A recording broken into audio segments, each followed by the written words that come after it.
Howdy, howdy. Good morning. Only to you crazy upside down people. It's good morning in the future. That's good evening. Yeah. That's awesome. Well, we made it back. Are you guys? Well, I know you're not frying to death, but I know Michael is, and so am I. It's hot. Hot and humid, yes. No, freezing here. Opposite. Totally opposite. And I'm not liking it. I'd trade you any day. Trade you any day. We would trade too. Happily. Happily. Yes. It is warm right now. Holy smokes. Did you guys do anything fun this week? Not here. No, the weekend was pretty quiet for us. Yeah, it was miserable. I did go out with my daughter, went out for breakfast, and that was nice. And yeah, just had a relaxing weekend, so it was good. Just chilled. It's too wet and cold to do anything. So, That's awesome. how about you? Well- What did you get up to? Right now I'm smoking stuff. I cleaned the garage a little bit. I'm trying to make room make a little mini gym in the garage, and there's a bunch of crap in there. We got sunburn. Look at this head. Look at that. Look at that strawberry. Yeah, that thing's gonna be. Rub some tallow into there. Looks like a beefsteak. Baked potato, baby. It is that. It is rare right now. That is the temperature I would go for sure. Did that. I've been doing sprints on a stationary bike, so I've been doing that, and I've been doing rebounding. I followed your lead, Lindy, and I'm doing some rebounding on a little rebounder that I got. Excellent. How's it going? You enjoying it? It is. It's just like every new exercise that I do it and I go, good Lord, am I out of shape? That's what I think every time that I do. Body's not used to it yet, man. Takes time. No, for sure. I did. So I did like 100 these little bunny hops on my calves, and I did 100 in a row, and then I was out of breath and tearing up a little bit. Yeah. Well, when I got mine, my husband, he jumped on it and he's like, oh, that's easy. I can do that. Not a problem. Within like half a minute, he's like, geez, my calves are burning. Like, it's not as easy as it looks. Everything's You do easy when you feel first it. start. Yeah. Yeah. Right. Yeah, I know. I thought, okay, I'm just gonna go, knock out like 1,000 of these, and I got to 100 and had to take a break. Good to get to 100. Oh man, I was rough. I was like, okay, apparently I'm gonna have to build up to this. But Yeah. but that's also really good, right? Because anything that can make your calves hurt that much and push that much fluid and put just 100 little bunny hops on there is like, well, this is clearly working. It's doing what Yeah. I hoped for. And you don't need to be mad and do like the big, I can jump moves. And it's just that gentle healing bounce. Mhm. It's all you need. And it's doing something. So you can't go wrong with it. For sure. Howdy from Mustang, Oklahoma. That's awesome. I used to live in Broken Arrow, Oklahoma.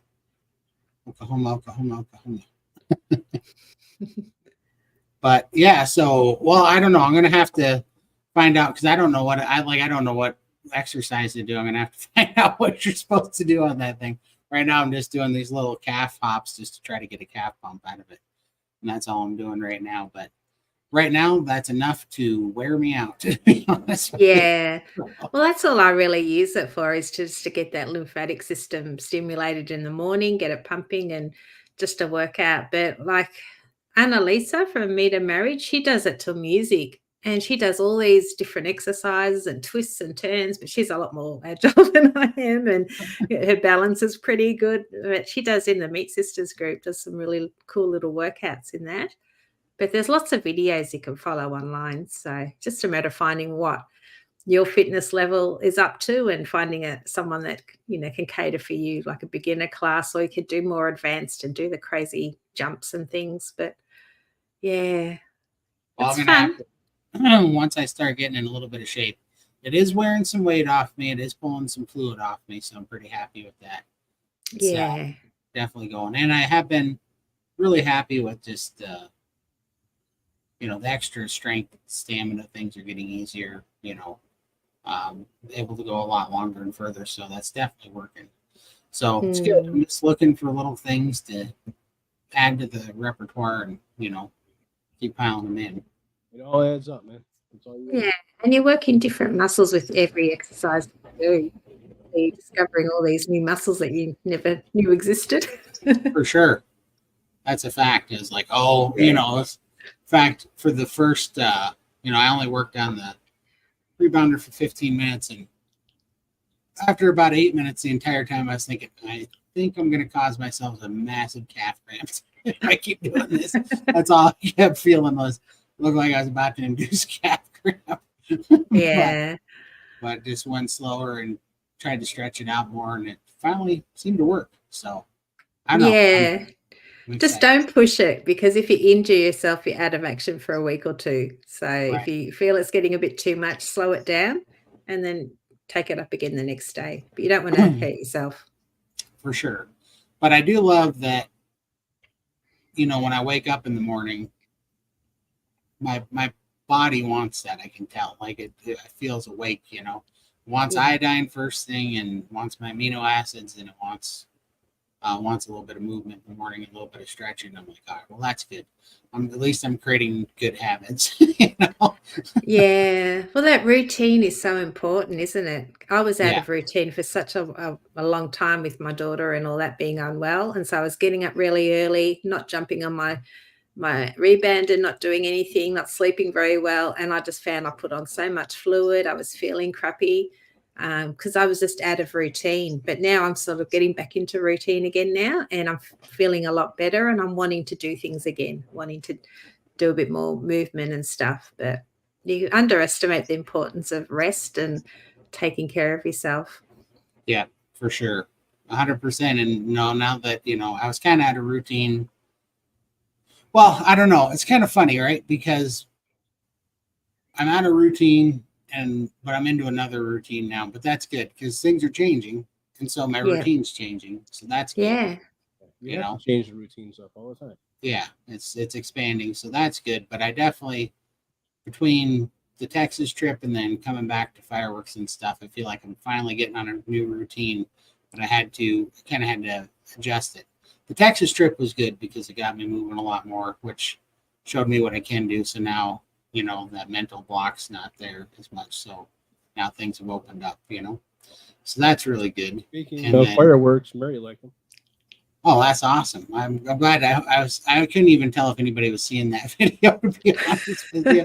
There was so much going on and it was so crazy, but yeah, I'm glad you guys got to see it. It was, I wish you guys could come and see it live someday because it's the video does no justice to fireworks. You just can't really capture Certain things you need to be in person. Yeah, because you can't feel it. You can't feel the percussion and just the earth shaking explosions. That's the best part of it, There's that one part in there about, I don't know, 4.5 minutes into it where you just see a million, well, it's 25 actually, 25 go up really quick and super bright flashes. That was earth shaking, like deafening salutes. And I mean, it was the best part of the whole thing. I love that when it just hits you in the chest and shakes all the windows. It just goes crazy. Oh, I love that part so much. Yeah. It's on my bucket list. One day I'll get there. Yeah, the family all want to come down and do the fireworks with you, so it's on our list. Sure. Mm. We're going to swing by. We're going to swing by, get Michael. Everybody's coming over. Everybody gets a torch and a fuse. Run around, right? For sure. And some smoked meat. That'll be awesome. Yeah, right now, I got to tell you, I'm pretty hungry. I haven't eaten yet today. And the smoker's smoking. I got a rack of beef ribs on the smoker, and I got 2 big chuck roasts on there. You think you got him on, or that basset hound's out there getting that guy, I've been spending more time outside cleaning the garage, and he came in because he's not used to me being out there. And he came in and he tried to run. It's the funniest thing when he tries to get in a hurry. It's like little legs. Yeah, little legs. It's like he's in slow motion trying to move. It's the funniest thing you've ever seen. And they trip on their ears. We used to have a little basset, and as a puppy, his ears were longer. They'd be dragging on the ground, and he'd step on the ear, and like, oh. That's so cute. For sure. Yeah, it'd be awesome. Yeah, you can check out the fireworks. But Yeah, some crazy stuff this week though. Man, believe that Trump stuff? People trying to shoot him? That was crazy. The world's a crazy place, man. It is. It just goes to show you how the food is screwing up people's brains, I swear, between the media and all this deep state stuff, always trying to, get everybody divided and get them all upset and messing with their mental health and their food. It's crazy. The world would be a lot better if we were all on the same page and all together and helping each other the way it's supposed to be. For sure. Is Lindy or is Michael chopped up to you too, Lindy, when he's talking? You both are for me. Really? How about now? Still? Huh. No problems here. Yeah, your voice is going up and down when you're talking to me, Michael. I think there's a bit of feedback on your side, but I haven't noticed Michael. Is it my side? I think it's on your side, Todd. Yeah. Let me kick you out. I'm gonna pause it though. He's been itching to do that. You probably have. I'm gonna pause it and talk a little bit, Michael. All right. How's that now? How do I sound? No, you're cutting. Your voice is going up and down. Now, how did you hear me, Lindy? Yeah, seems okay. Yeah. Okay, must be my headphones or something. Do I sound bad, or am I giving me feedback? You're not bad, but there's just a little bit of a little bit. So you guys both sound. Wonder if we just got a weird connection here with the server. I think you got a weird connection because your voice is going up and down. Lindy's isn't, so it's not bad. I think it's you. It's your connection. None of us are having an issue. All right, I'm hopping out. I'll be right back. All right, you can. Oh no, Jim. Someone else says Michael's going in and out for them as well. So. All right, I'll tell you what. Let me hop out and I'll pop right back in. Okay. We all can't hop out, or this stream goes away. I need a new 700 plus crew to man the station. Something. Come back, Michael. Yeah, okay. Well, obviously, it's okay here, maybe because I'm down under, but Sandra, you are too, so I don't know. All right, try it again, Michael. Nah, don't give me crap. I know when you're talking. How do I sound now? Better. Better? Maybe we got a weird connection with the server. No, it just happened. Still. Yeah. That happened then for me. So. All right, let me check something. I'm trying something different today. I'm using Google Chrome. Oh. So I'm wondering if that's causing issues. Yeah, you're like cutting in and cutting out like crazy. All right, let me see here. All right, well, Michael's doing that. He says she hears us all very well. Michael's going in and out for me too. Michael's voice is going up and down. Yep. And this is like the Texas live stream all over again. I know, right? Damn audio, man. I don't know, Todd. Whenever you're involved. That's our curse, isn't it? I know. It's usually me with the audio issues, but I'm on my laptop, so it seems to work okay. He's going to come back, I'm sure. He's going to go reboot. But yeah, and that was crazy. The news this week is quite shocking, but that's what happens when the media's got to get everybody riled up, and, yeah. Push all this stupid division and hate. It's crazy. Right, how about now? Nope. No. Talk a little bit longer. How about now? How do I sound? Am I breaking? Nope. Am I going? Yeah, still breaking. Yeah.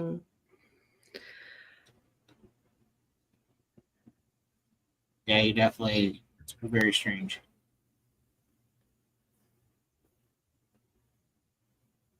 Yeah, strong and fades. Well, I don't personally watch the news too much because it upsets me. So I just don't want to get involved or just which is probably, I don't know if it's a good thing or a bad thing. People say to me, I need to be more in tune with what's going on in life, but it depresses me. I don't want to see it. I'm happy living in my little happy bubble, concentrate on my health. Like things have to just keep moving. And if I get bogged down with what's going on in the world, I just get upset and then I give up and I can't let it affect me. So, yeah.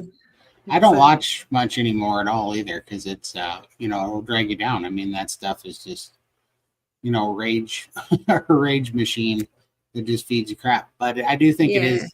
I think you have to know what enemy's fighting us. Like I think you have to pay attention enough that you know how we're being attacked. Basically, you know the games they're playing against us. How about now, Michael? How about now? How do you guys hear me now? Sound good now? Yeah, I turned my air conditioner off. Is that what it was? I think so. Yeah. Oh, I was pulling the power. And I something. switched back to my Firefox that I normally use. So. Huh? That's really weird. Yeah, you sound. Oh, So I'll be over here sweating for the next 2 hours, and it's like a sauna. I think I saw a video about being in a sauna or something and how it's good for you and the sweating and all that. not good for me. No, I look like a wet rat. The fluid is better out than in, so You're absolutely right. But gotta look at the positives. Yeah, I know. I've been doing that too. That's why my face is all crispy fried and dark. But it's worth it to get the fluid off. It is. No, I know it's good. Yeah. But I agree. It's a fine line. When I was coming home bringing in the groceries, I'm like, it's about five more degrees from a heat stroke. It was hot today. Man, is it warm. you can always jump in a cold shower afterwards, like a cold plunge in a way. That'll fix you up. Yeah, Something I do have to look get forward one. to. Those are my two things on my next list is a cold plunge and a sauna. Ooh, I'm trying to figure out the sauna. You guys, all you sauna aficionados in here, everybody's like dry sauna, wet sauna, infrared sauna. Like I don't know which one to get. I'm confused. Everybody's very passionate about those things. I don't know which one to get. I'd love to get a sauna, but I've watched too many horror movies where people actually bar the door and then you can't get out, and then people end up turn into beef jerky, all dehydrated raisin. So I'm too scared to get one, but I would love to get one myself. Yeah. I mean, I don't know. Somebody said so. I think Huberman said that the infrared saunas don't get hot enough. So, and then he says that the actual best way the studies say that the best way to do a sauna for the maximum effectiveness is to do one really extreme sauna once a week. And that's it. Like, I think it's like 230, 240 degrees for an hour. Like for 30 minutes, take a 10-minute breather break to catch your breath. Do it for 30 more minutes. 230 degrees? Yeah, 230 to 240. Yeah. And you're complaining about the heat now. Yeah. Oh, I know. And then wait until that night and repeat it that night, like another hour total with a 10-minute break. But then just do that once a week. And he said that the studies show that that's like the best sauna you can have, because your body puts out a ton of different growth hormones and autophagy and all sorts of stuff. Yeah, like stressor hormones, stem cells, and it heals the body and it gets rid of this. You put it in this real extreme position. I feel like my brain would boil, my eyes would pop out of my head. I would feel like I'd explode. Yeah. Yeah, exactly. But that's one way. But then the other people are like, no, you don't have to do these wet saunas that get so hot on the surface. You want dry saunas because you don't actually have to get it's more about like thermal heat instead of the surface heat. So you don't have to overcook the surface. You just have to get radiant heat into the body to bring up the core temperature. So then there's that argument. And I'm like, I clearly don't know because there's too many of these things. I like the idea of an infrared sauna because I like the idea of getting the two different UV spectrums, You know how to do it is you go to a place that has each one and you try it and you see which one, because everybody's different. Everything's going to work differently for everybody. Yeah, I've been thinking about actually joining a gym and using different saunas, Yep. And see what happens. And see how your body reacts to it, because you're not going to know. Because after sweating so much this summer and in Texas and being out in the sun and watching the fluid come off and the weight come off, I'm like, all right, this is something I'm missing for sure. I gotta cook a little bit more. So I'm trying to embrace the heat, which I have definitely avoided my entire life. I do not like heat. I kind of agree with Cranky here. You know, water does boil at 212. So 230 when we're what, 70% fluid I in don't our know. body? Let me look. I could be wrong. I could be way wrong. Hold on. Let's look. Seems hot. Seems Seems like real you're cooking meat in there. for sure. You definitely look like a lobster after that. Feel like one too. Joe Rogan has a lot of info on saunas and cold plunge hardware. There you go. I'll have Maybe to look something that up. to look into. Yeah. Hi, But Ribeye back in the Susie. day, they didn't have saunas and cold plunges when they were out chasing, No. hunting, you know. So why? I don't know. Is it just another gimmick, or is there really? What do you trust? This one here says 155 to 195 degrees Fahrenheit. Yeah, I swear Huberman said 130 or 230 degrees, though. Which I get is hotter than crap. Oh yeah. I don't even think hell's that hot.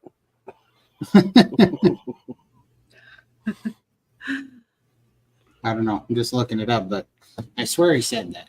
So I have to go back to that. And I don't know if he meant that the sauna needs to put that out to create an ambient temperature or something. Plus, I know there's going to be, I know that there's going to be like a heat transfer, heat conductivity, insulator, right? Just in the air. So it's not going to transfer. So I don't know. That's why I have so much to learn about it. I have no clue, but I really want to give it a shot. So I like your idea of testing the waters before it. Yeah. That's the best way to do it. Yep. Try it and see how your body reacts to them, man. The video is fuzzy? I'm not here. I'm watching all three streams and it's fine on my end. Anybody else having a problem with video? I'm looking right now and I don't see any problems. Yeah, no. Is it someone in particular whose video is fuzzy, or all three of us?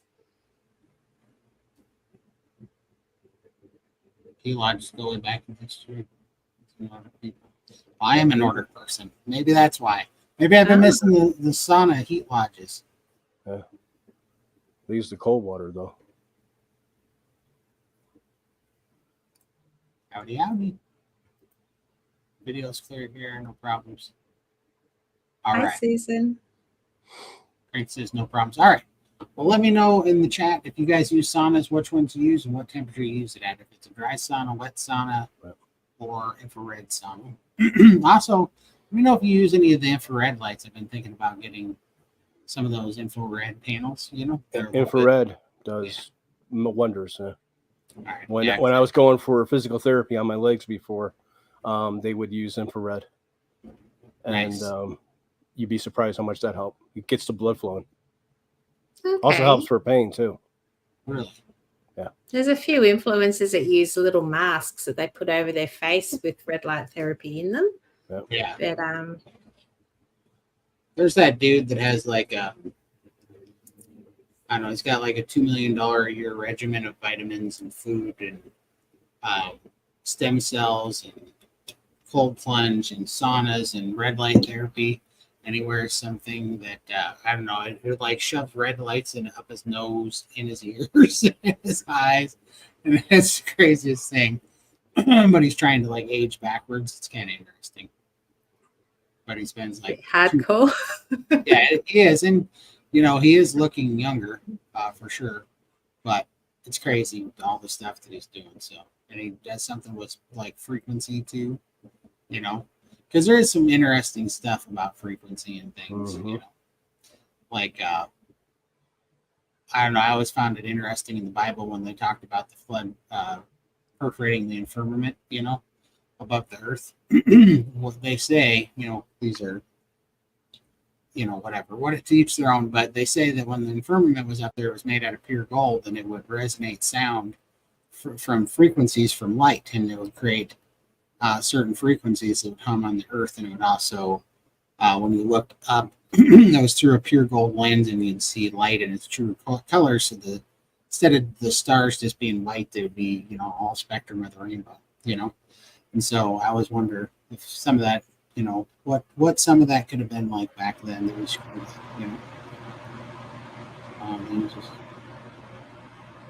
Yeah, that's right. He does. He uses his son's blood. I think he takes kind of plasma infusions from his son's 17-year-old or 18-year-old son. And that's what's making him younger right there. That's been proven. Does it? Yeah, that's been proven that does it, and that's what all these rich people do. That's crazy. That sounds awful. Mm-hmm. How can you do that to your kids? It's like you got to be a little bit of psycho,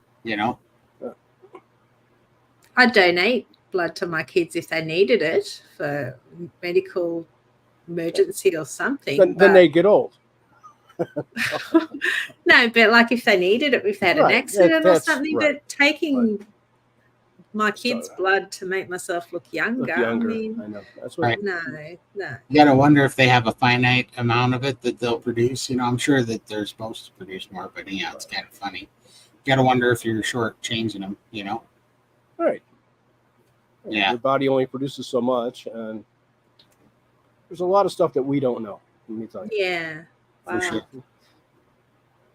Yeah. How did we get onto this topic?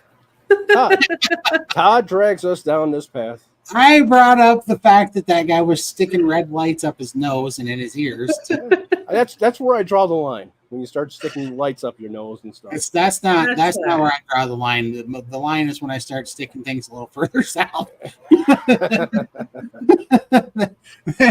draw the line there. We've had worse discussions about eating people and stuff back when that movie came out, when they had that plane crash or something, and then they started eating each other.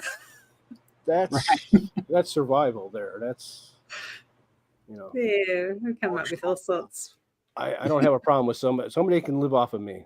If we crashed it, if the three of us were ever on a plane and I was going to slow you guys down and you guys had to eat somebody, you can eat me. You guys can live a while. I'm sorry, I'd just go vegan. I'd eat plants over you.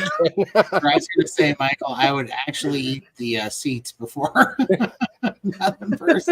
Hey. Yeah, no, I couldn't do it. You are not part of the PhD, sir. You are not. I don't eat family.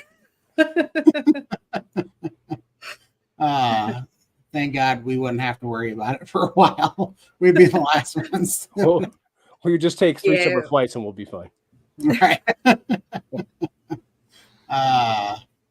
Let's see here. We got a question. Hi guys, can you go over how you all did priming if you did? Who wants to go first? We all did. Yeah. Lindy? Well, my journey is a little bit different because I had lap band surgery 20 years ago, so 27 years ago. So I can't do priming like everybody else. I have to eat a lot of small meals throughout the day. So just a few bites here and there, every half hour, just to get that food up. So whereas you guys will probably have 3 meals a day plus snacks, and they're large meals. So it is different for me. So it's probably best that you guys talk about it because, my experience is different. For sure. What'd you do, Michael? You want me to go first? No, I don't care. I'll tell you what, priming was not easy. It was hard. And I know that I needed it because I was not eating enough. I would be full on 2 eggs and 3 pieces of sausage, and I'd be stuffed. And I'd be struggling to get the last couple bites of egg down. So I know I needed to do something. My metabolism was shutting down. So back in, November of last year, I started. And I did it for like 3 or 4 weeks. And it took probably a good week and a half, 2 weeks to start getting my appetite up. It's not easy. You just have to keep eating. And I'll tell you what, I wasn't hungry. I didn't want to eat. That was the biggest problem, I think, for me during that. I didn't have no appetite, and you just had to force it in. And eventually you will start growing an appetite again. I mostly did chuck roast. I would slow cook them in the Instant Pot. And you can see each day every couple of days, you can start seeing that you're able to get more into you. And I know Todd really went nuts on his priming, and he did it for a long time. I had to, because I was doing OMAD for, well, I did OMAD for the first 9 months of Carnivore, but after 7 months, my metabolism came crashing down pretty hard, and so it was not going well. And I knew, all the results were stopping. I wasn't losing any more weight, which now I realize how stupid that was to react to that anyways, but that is what I was reacting to, and I was already doing OMAD. I was already under eating. But then when the scale stopped moving, I even started under eating more because I started cutting back the food, which just tanked my metabolism. It just went in the hole. And that started happening on month 7. I kind of white knuckled it till month 9, and that's when I joined the Steak and Butter Gang, started doing their priming protocol. And long story short, I agree that the second hardest thing I did was start Carnivore. As far as getting off carbs and sugar and stuff, the harder thing was actually priming. The first 6 weeks of priming was miserable because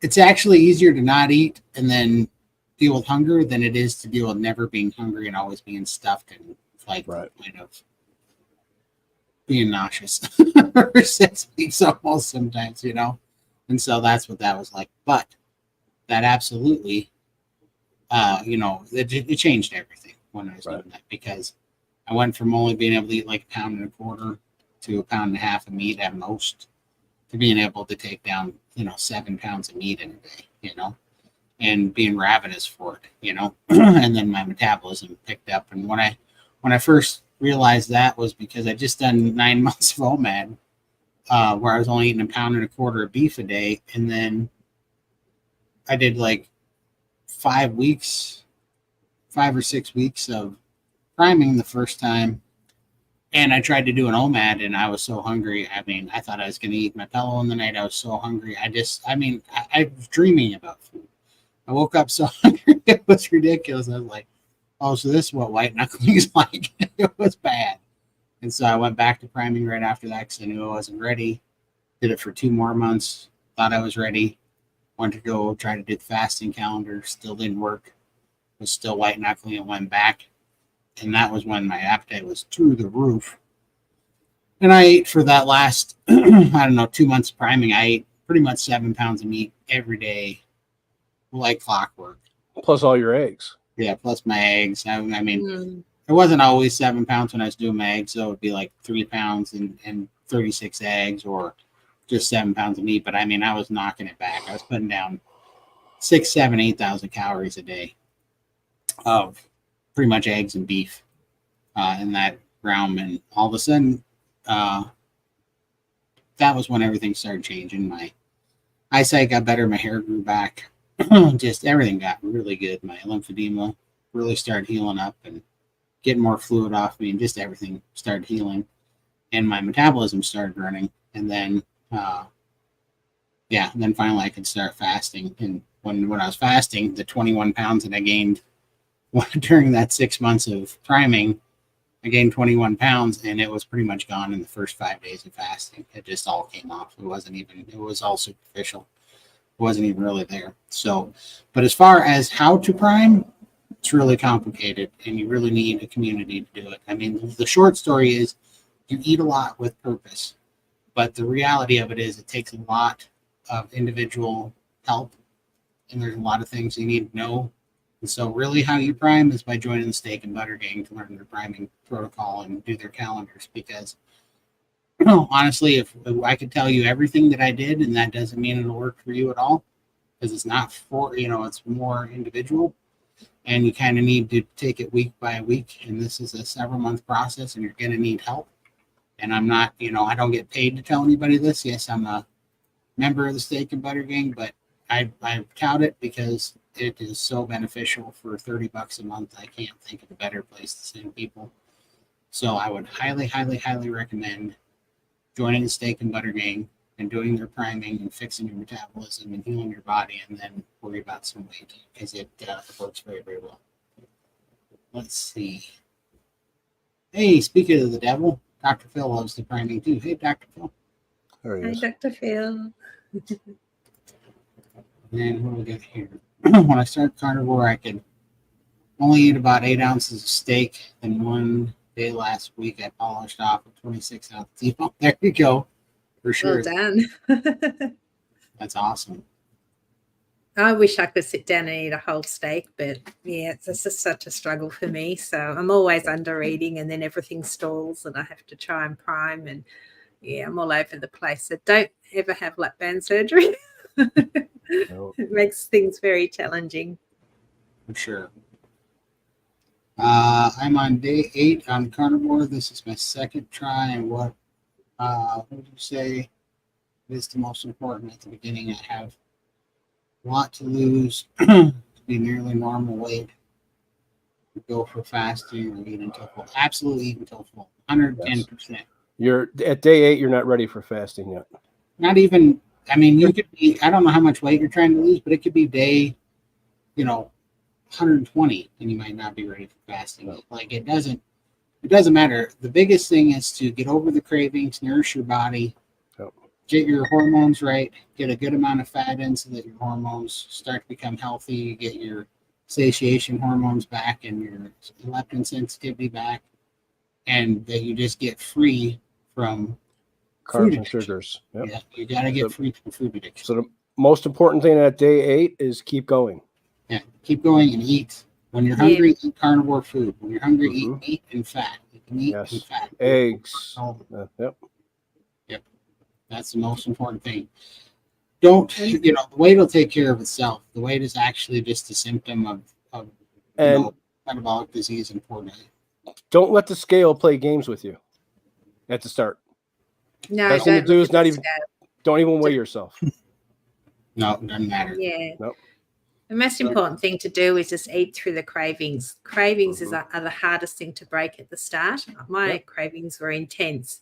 And it's always easy. You sort of think of a steak and it's like, oh, it's so much easier to eat something else, which is not healthy.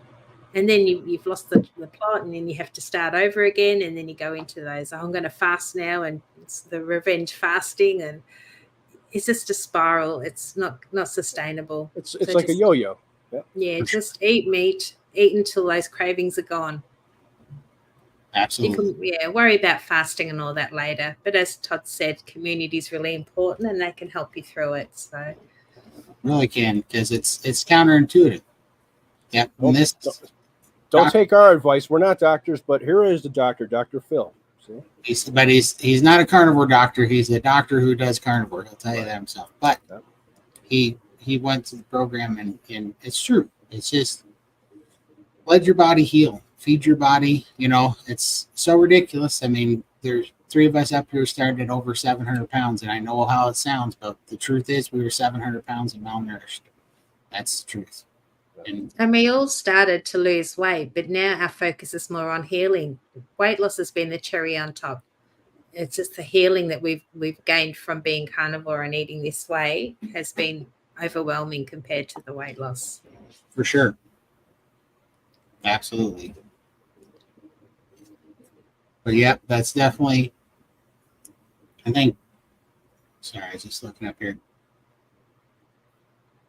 There we go. Yeah, that's good. Eat until comfortably stuffed, and then don't eat again until you're hungry. Worked great for me. Exactly. Yeah.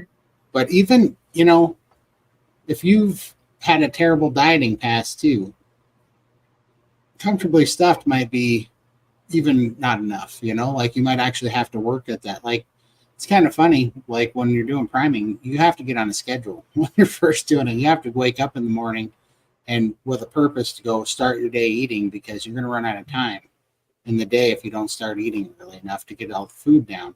And it sounds like lunacy to be force feeding yourself, but it's actually, you're putting in building blocks your body needs to heal. When your body starts to heal, it opens up your appetite and your metabolism raises and your hormones start to heal. It's really just filling. It's kind of an exercise to fill like a nutrient void and help heal faster. I think you would heal no matter what over a long haul, but I think that priming and really doing it with a purpose can really help you fast forward things and see things a little bit clearer. So it definitely seemed to help for us.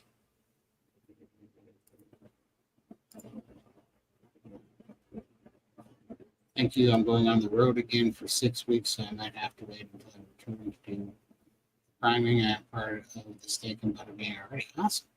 Yeah, you need to be prepared. You can't just say, I'm going to start priming today. You need to have the food there and have a routine in place so that you can stick with it. That's awesome. Good job. Very good. All right. Am I missing anybody? Yes, like definitely replace the scale with a Taylor's tape measure. Yep. Yes, fight the craving demons for sure. Oh, yeah, the craving monster. Exactly. You know, it was so intense, and it seemed to. My biggest trigger was always anxiety and stress. You know, those were that was my cue to go eat myself into a stupor. Well, not even usually eat, but like drink energy drinks. That's what I always wanted. I wanted a Copenhagen and I wanted an energy drink. So that was my my medication or whatever. But you know, I finally had to make a deal with myself that I would eat bacon and eggs until I was stuffed, and then wait an hour, and then if I wanted whatever crazy thing I was wanting, sodas, pizzas, cheesecake, whatever crap that I was wanting, that my brain was telling me was going to make all this anxiety and stuff go away, I could have, but I had to eat bacon and eggs until I couldn't eat anymore, and then wait 1 hour, and then if it was still as bad as it was, then I could get whatever I wanted. And that was one of the real tipping points for me, because when I did that, I stayed true to that, and I almost got excited because I was like, man, all I got to do is eat this bacon and eggs, and then I can order a pizza, you know? And I was even tricking my own brain that I would get excited about getting the bacon and eggs down so that I could get a pizza and some soda or whatever. And didn't take long, about 5 weeks of doing that. Actually, it only took like 3 weeks before I would get stressed and I would go, oh, I need bacon and eggs. And like that target changed. It wasn't pizza and soda anymore. It was bacon and eggs. And that was when I knew I was on the right path. But then a total of about 5.5 weeks of that, and all the cravings were gone. I stopped craving soda or any of that stuff. So definitely eat through it, and definitely make sure you hit that stuff first, you know. So let's see. Hope you feel better, Missy. Oh, dear. Yeah, feel better soon, Missy. Oh man, that's terrible. I bet. What is it? Do you eat when you have a flu, or is that a cold? I always get the two mixed up. There's one for the flu and there's one for a fever. Starve a fever, I think, right? Yeah. Yeah. So but I think the fever is the flu, isn't it? So feed a fever, starve a Wow. flu. I don't know. Well, we're obviously not going to be much help for you, but we're praying that you get better. Don't listen to us. Feel better. We don't know what we're doing, but definitely praying for you. Yeah, lots of bone broth and egg cooladas go down okay when you can't eat something. You just want something light, but a bit something nutritious. Feed a fever, starve a fever, and starve a Okay. cold. Okay. Thanks, All Dr. right. Phil. So lamb it is. I think you're supposed to have lamb, or well, Missy will be having lamb because that's her deal. Starve a cold. Question: what is the biggest aha that you've had in the past 6 months that you wish you knew when you started your journey for each of you? Who wants to go first? Biggest I think the biggest thing is underestimating the importance of rest. I've been burning the candle at both ends for a couple of months, and I was going downhill again. And when you start to go downhill, your mind just goes back to those old ways of how you were feeling. You just want to turn to food for comfort and things like that. And I just found my mind was wandering, and I was losing my grip on my diet. So now that I'm back from Texas and things are getting better, I'm starting to get back into that routine, back to my sleeping habits and resting up. Just concentrating on myself. Like, I can't be looking after everybody else all the time. I need to think about myself. So put myself first a little bit more, because if I don't have my health, I can't be here for everyone else. That's right. So that's been a big thing for me. I can't just drop my health and look after everyone else, because it's just, I can't go back to how I was. That's been a big thing for me, which I'm dealing with right now still. Yeah. So look after number one. So For sure. I think that's what most people don't do, is they don't put themselves first. Yeah. They put others, and that's a big problem. Well, how about you, Michael? Me, I'm going to say that no matter how bad you are, no matter where you're at and how low you think you are, is you can recover from it. And I think all three of us have been to that low point in our lives where we didn't think that we would get where we're at today. And was it really that hard? Sure, at the start it was tough to get going, but once we got going, this has been probably the easiest thing that I've done for trying to lose weight and trying to change my life and in a way through all the starvation diets, through all the other diets that I ever done, the South Beach, the protein shakes, the just eating chicken and all that. And I think I've seen the most results. I'm at day 354 today. Tuesday will be my 1-year anniversary. And I know 100% without a doubt that if I didn't start a year ago, I would not be here today. Because I was so close to, I felt the life leaving my body. That's how low I was. And where I am today, sure, I'm dealing with some aches and pains. I got some sores in my leg right now that I'm dealing with, some swelling that I'm dealing with, but I'm so much better today than I was a year ago. And so I think that no matter where you're at, no matter how bad you feel, how many aches and pains you have, you can change it just by making a simple change, by eating real food, by cutting out the sugars, the carbs, and all the other BS that you're eating, and going back to the real food and sticking to a plan that works. And it's really not that bad. Sure, it's going to be a little tough at the start. My first 5.5, 6 weeks were tough. I know. That's when I finally realized for the first time in my life that I had an addiction, and I was addicted to the sugar and the carbs because I went through withdrawal. I was shaking, I was weak, I was dizzy, and I've never experienced that in my life. I've never been a drug addict, so I'd never know, I've never been an alcoholic or nothing like that. So I never knew, but damn, was I an addicted to food and to the sugar and the carbs. And I went through withdrawal, and it was amazing. And once you get past that, it changes you, and you feel, and becoming free from that addiction to that thought that pops into your head where all you think about is food all the time. And I never want to go back to that because it sucks. And I know you guys, I know Lindy, I know Todd, you guys all been there where that food thought pops into your head and you just can't break free from it. No matter how much you just ate, that food will pop back into your head. You want it again. And that's addiction. That's addiction. That's the addiction that people have when they're addicted to drugs, alcohol, anything. And you can get it with food. And that's what ruined my life. And getting rid of that was probably the biggest aha moment, and getting back to a healthier. I'm not where I want to be. I wish I was farther along in the year. I'm not where I want to be at the moment. I've been stalled. I've been dealing with some swelling and stuff, but I'm still so much better off than where I was a year ago. Oh, we lost Todd. I guess he didn't like it when I take over the show and go on a little rant. He just had enough. But, no, I feel you. Yeah. But breaking free from that is amazing and life-changing.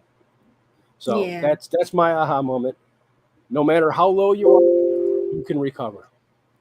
And that's why all three of us are here, to show people that you can recover from where you were and you thought that you were at your lowest and you couldn't. So.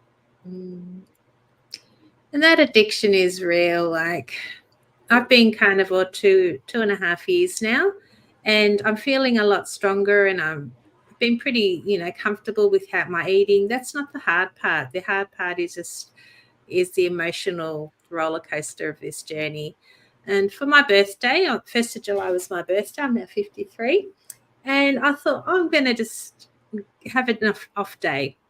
3 years is now, I'm talking now. He doesn't like it when we take over the show, Yeah. He thinks it's the Todd show. He has to leave. So I had an off day. I thought, it's my birthday. I'm going to enjoy a meal out with the family. I'm going to eat whatever. I had dessert and everything like that. And then the next day, my daughter wanted to go out because it was my actual birthday, because we had the family thing on the Sunday. Monday was my actual birthday. So we went out, and I'm like, okay. So I had 2 off days. And the 3rd day was my anniversary for Carnivore. And we ended up having more stuff. So that was 3 days.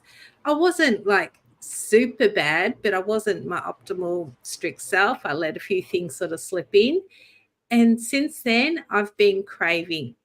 I've had the biggest cravings, and like that addiction is still there. I thought it was gone. I thought I was strong and I'd be able to get around it. But since then, my mind's always wandering, and I'm having to no, push myself and say, no, I can't do this. But it's like that, this is when I should be priming, and I can't physically eat at the moment. So I'm not getting the food down, and I'm battling this craving, and it's been really difficult. And it's, I don't know, can you get rid of this addiction?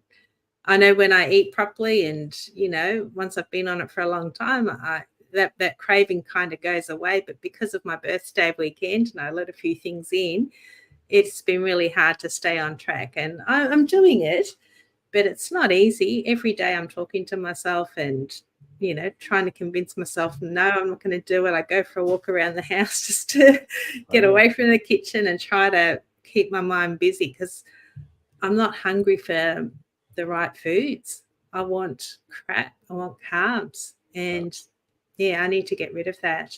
And I know it'll happen, but it's just, I feel like I'm back to day one because of that cheat over my birthday. So so people say, just have a cheat meal, just have one bite, it's not going to hurt you. Well, it's hurting me bad right now.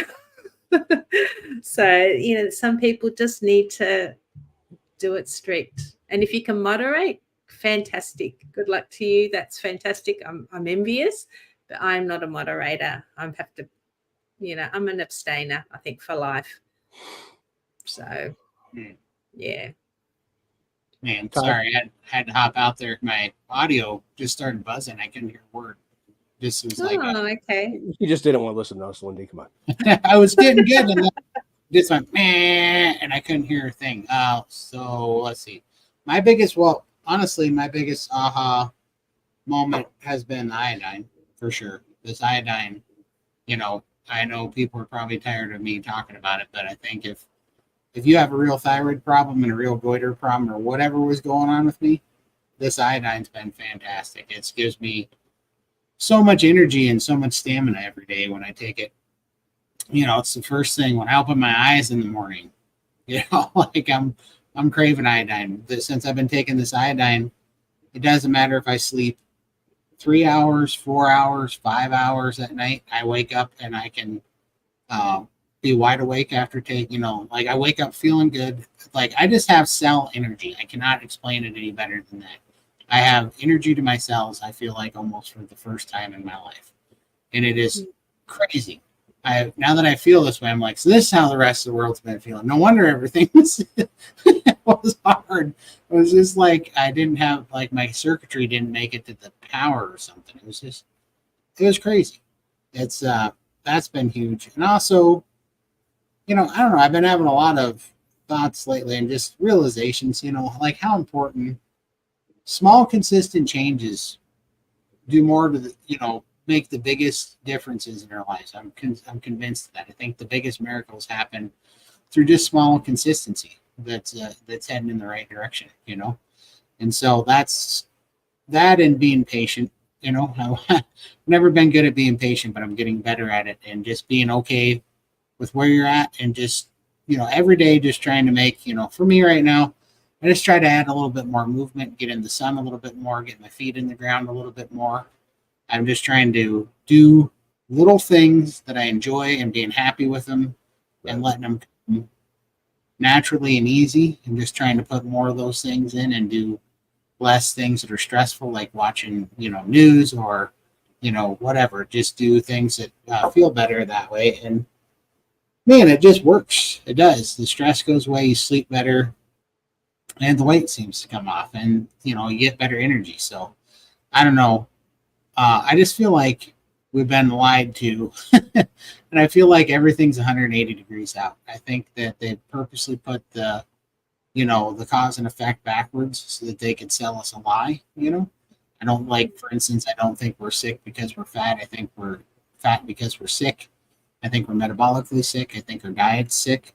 I think that most all these diseases, like Dr. Phil's chart showed, was inflammation, and most all that inflammation comes from, our diet. When they flipped it around and they say, oh no, you have this and that's making you sick. It's not true. You have inflammation and that's making you have cancer, or it's making, well, that's one of the things Phil didn't want to link together yet, but, metabolic disease, obesity, heart disease, diabetes, arthritis, Parkinson's, Alzheimer's. I mean, all this stuff, right? And they flipped it backwards so that they could try to sell us drugs, and, it's almost like sleight of hand, don't look here, because, so they flipped it 180 degrees out. They're blaming the symptoms all the time, so that we just look at the symptoms, and that we kind of lose the forest to the trees. And they got us looking at each individual tree saying, oh no, you're unlucky enough that you ended up with this thing, so here's this battery of drugs, and this is the road your life's going to lead now, or you're now a prisoner to this thing, and it's all bullcrap, Mm. So that's been, I don't know, a lot of what's been I've been seeing. I just it's kind of crazy. I don't know, there's a lot of aha moments anymore, but the one that I'd recommend to everybody to at least try has definitely been the iodine for me. And I'm not a doctor, and I know that Chafee said something about you can actually, some people, if they take large doses, can like kick off Hashimoto's. So I don't know how you go about navigating that. I suppose you have to see, probably do that test or whatever to see if you're low on it. But I fit all the symptoms with losing my voice and having that deal in my throat that I assumed was a goiter that was starting to form. And it's been the greatest thing. Like, I will not run out of this stuff for sure. It's been a life changer for me for sure. So what we got here. I think it's possible to overdo it on vibration plate. It makes me feel so good using mine 4 times a day, 15-minute increments. Oh gosh, I have mine going permanently under my desk all day. When I'm working, it's on all the time. It turns off, I put it back on again. So I use it, but in the morning and night, I use it when I wake up, standing up, and then at night time before I go to bed, I use it as well. But under my desk, I'm sitting down, and it's going all day while I'm here. Keeps movement. That's what you want. Yeah. I'm just using mine twice a day for 10 minutes, and I don't know. I wouldn't think so. I think that I know that there's a warning on there to say to only use it 10 minutes a day, but I feel like they put a warning on everything. Well, what's the difference if you're walking? If you're out there walking, Right. You're pumping the fluid and it's movement. And if I'm Right. sitting here, sitting in one position for too long is no good for you. So at least if my legs are vibrating, I'm still working. It's still a bit of movement in my leg. Keeping It's your moving circulation in your going. latics. Yeah. I can't see I don't have any metal plates or things in my knees or hips that I need to worry about. So if you Right. do have that issue, you better consult with your doctor. But for me personally, I use it all day and when I'm sitting down, and I love it. I agree. I don't think you can overdo it. Beef, butter, bacon, eggs saved my life. Lost 130 pounds. Reversed type 2 diabetes. A1C is now 5.4. Wow. Congratulations. Restored That's my awesome. eyesight. Yeah. No longer sleep apnea. 63-year-old male, 2 med, no fruit, no veggies, no snacking, no carbs, no sweets. Congratulations. That is Fantastic. I don't know how new that picture is, but man, you do not look 63 to me in that picture. No, not at all. Yeah, and I mean, everything that you just said there, if that was a pill that you took that did that, right? Oh, it would be all over TV and everybody be talking about it. Yeah, it'd be the new Ozempic. You'd be the poster boy. But Exactly. because it was meat, Yep. right? There's just a bunch of assholes. Somebody commented on one of my Instagram reels today and said, well, it's just a matter of time now. Every cardiologist knows that you're a ticking time bomb waiting to happen. And I was sitting there going, yeah, I'm a ticking time bomb. I'm down 300 pounds off oxygen.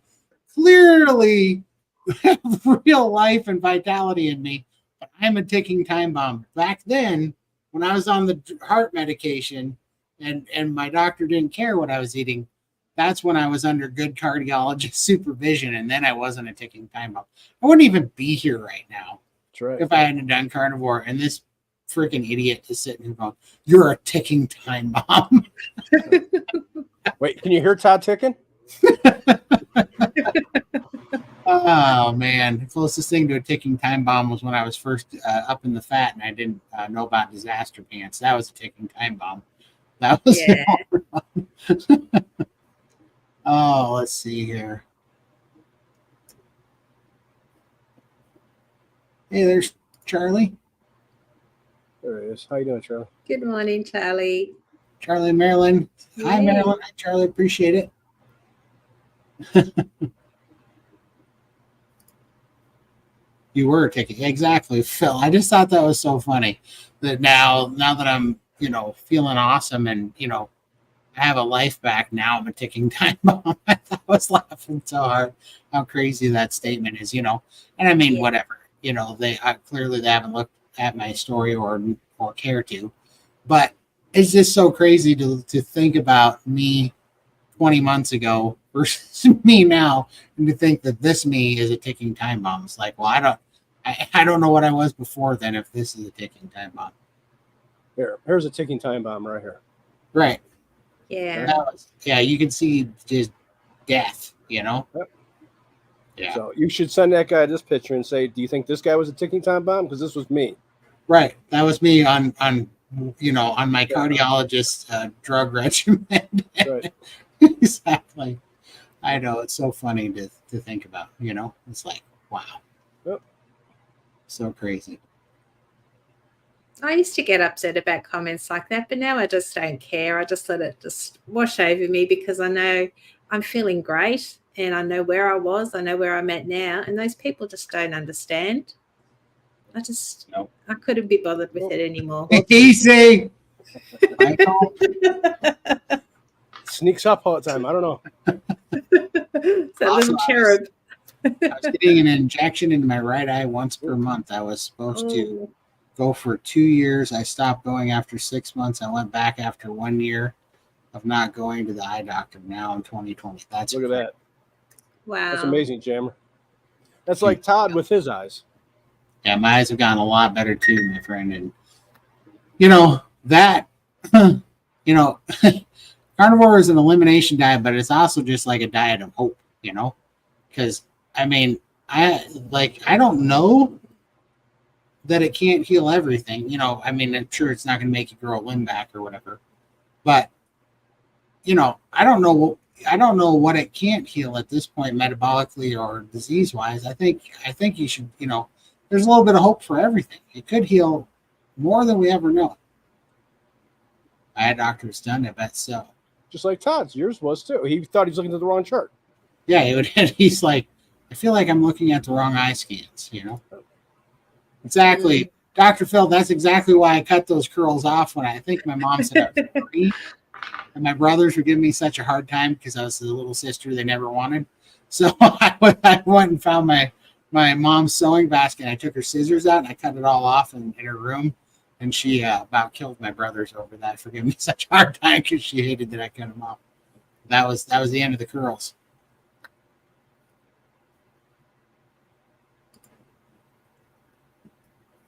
exactly. I mean, it's incredible, right? And it's so annoying to me. I mean, I'm no expert in this thing, but it's so annoying to me that Ozempic and all these drugs get all this attention touted, and people attack carnivore but we just keep seeing this over and over and over and over again. And it's, to me, it's not anecdotal anymore, that there's something there that should be studied and put on paper, which of course they don't want to. They don't want it, no, because it's going to cut into their subscriptions that they have all these people tied to with their meds every month. They love that. There's so many people complaining about, the side effects and symptoms, and they're not doing well on Ozempic or have to give up because it costs too much. And all of that's overlooked, and they're still promoting it. They don't want to hear the negatives about it. Oh, it's crazy. We've had people here in Australia that have died taking it. I mean, you don't hear about it. No, I mean, when you think about how ridiculous it is, it's a lot like Phil says about, well, I don't know how Phil said exactly, but basically that, his risk of a heart attack was like 1% or something, but the risk of having side effects from the drug causing a heart attack or something was, I don't know, was 10% or something. Those numbers aren't right, but the side effects from the drugs to try to treat, I think it was cholesterol or whatever, was way more harmful than his risk of having a heart attack. But they were still, and that was how he won the argument with his doctors. And I just see that all over now. If carnivore can do this for us and heal us and take this weight off of us, but they're sitting here telling us, oh, I can't hear you, Michael. Oh, he's coming back. If carnivore can do this for us, but they're telling us about all these risk factors of, whatever, cholesterol and,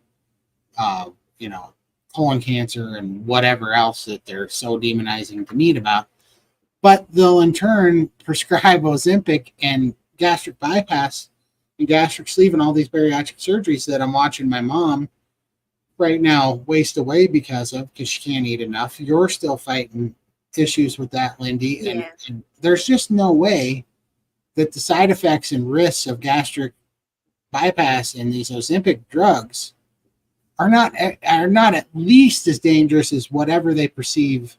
I mean, we all know it's a crock, but even so, whatever stupid stuff that they trumped up on red meat, there's no way that red meat is more dangerous or puts you at a higher risk than the side effect. Obviously, this is just speculation on my part, but I just can't see that a surgery that's cutting out parts of your stomach would be less of a risk than eating red meat. It's just absurd. It's so absurd. Yeah. And even if I had the money to do Ozempic, I'd just put it in ribeyes. I'd go and buy a whole bunch of steak and fill up my freezer. That's where my money would be going. I just don't want to inject. Now that, I don't want to eat sugars and I don't want to eat the carbs. I don't want to inject with crap either. So definitely, put it into meat. Right. That's so crazy, Phil. Phil says new American Cancer Society guidelines for cancer prevention came out with taking Ozempic as a recommendation. That is incredible. That is so insane. I mean, it's just criminal what's happening. But we can't do anything about it. People just need to do their own research and wake up themselves. And it's heartbreaking. I wish I could convince a lot of, my loved ones to change their ways, but they're just not interested. They are now, but, we are, people don't see it necessarily, but they're starting to.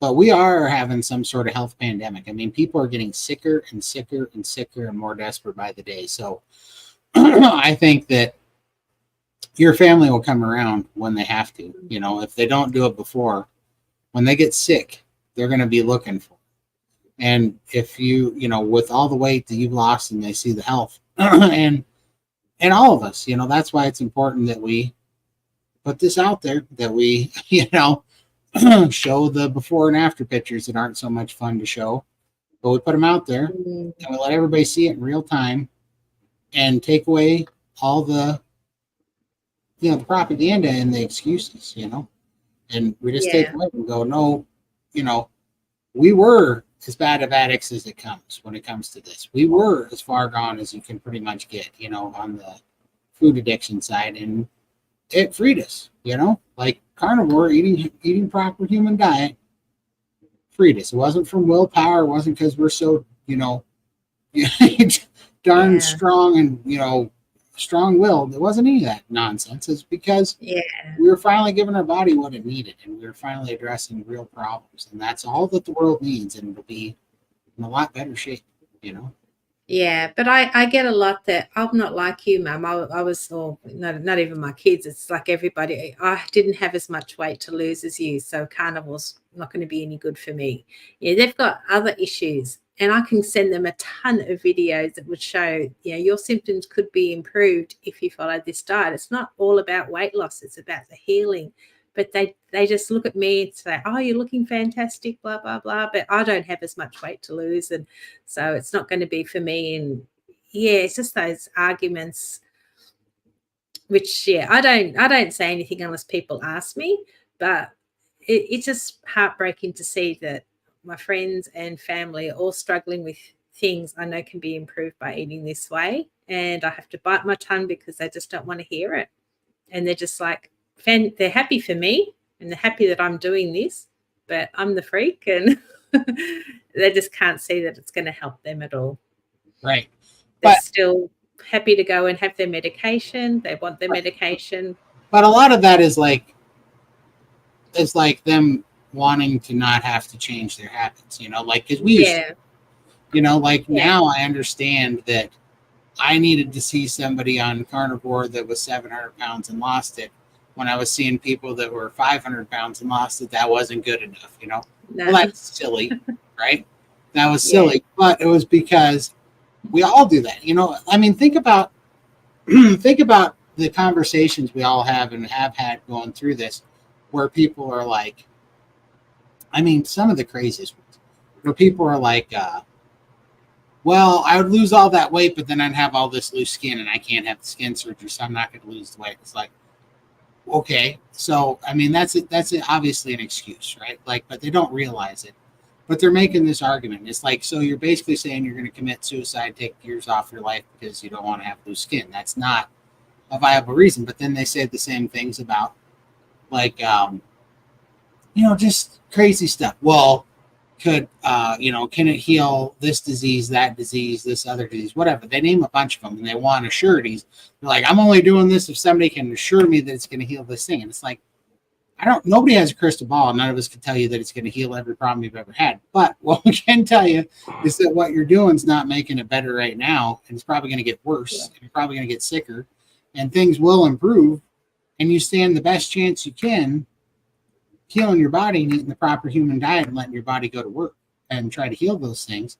So no matter whether somebody can give you a promise that it's going to heal this, that, or the other thing, like, you didn't need all those assurances to eat bad. You didn't need an assurance that you weren't going to have all these things, problems before you started eating bad.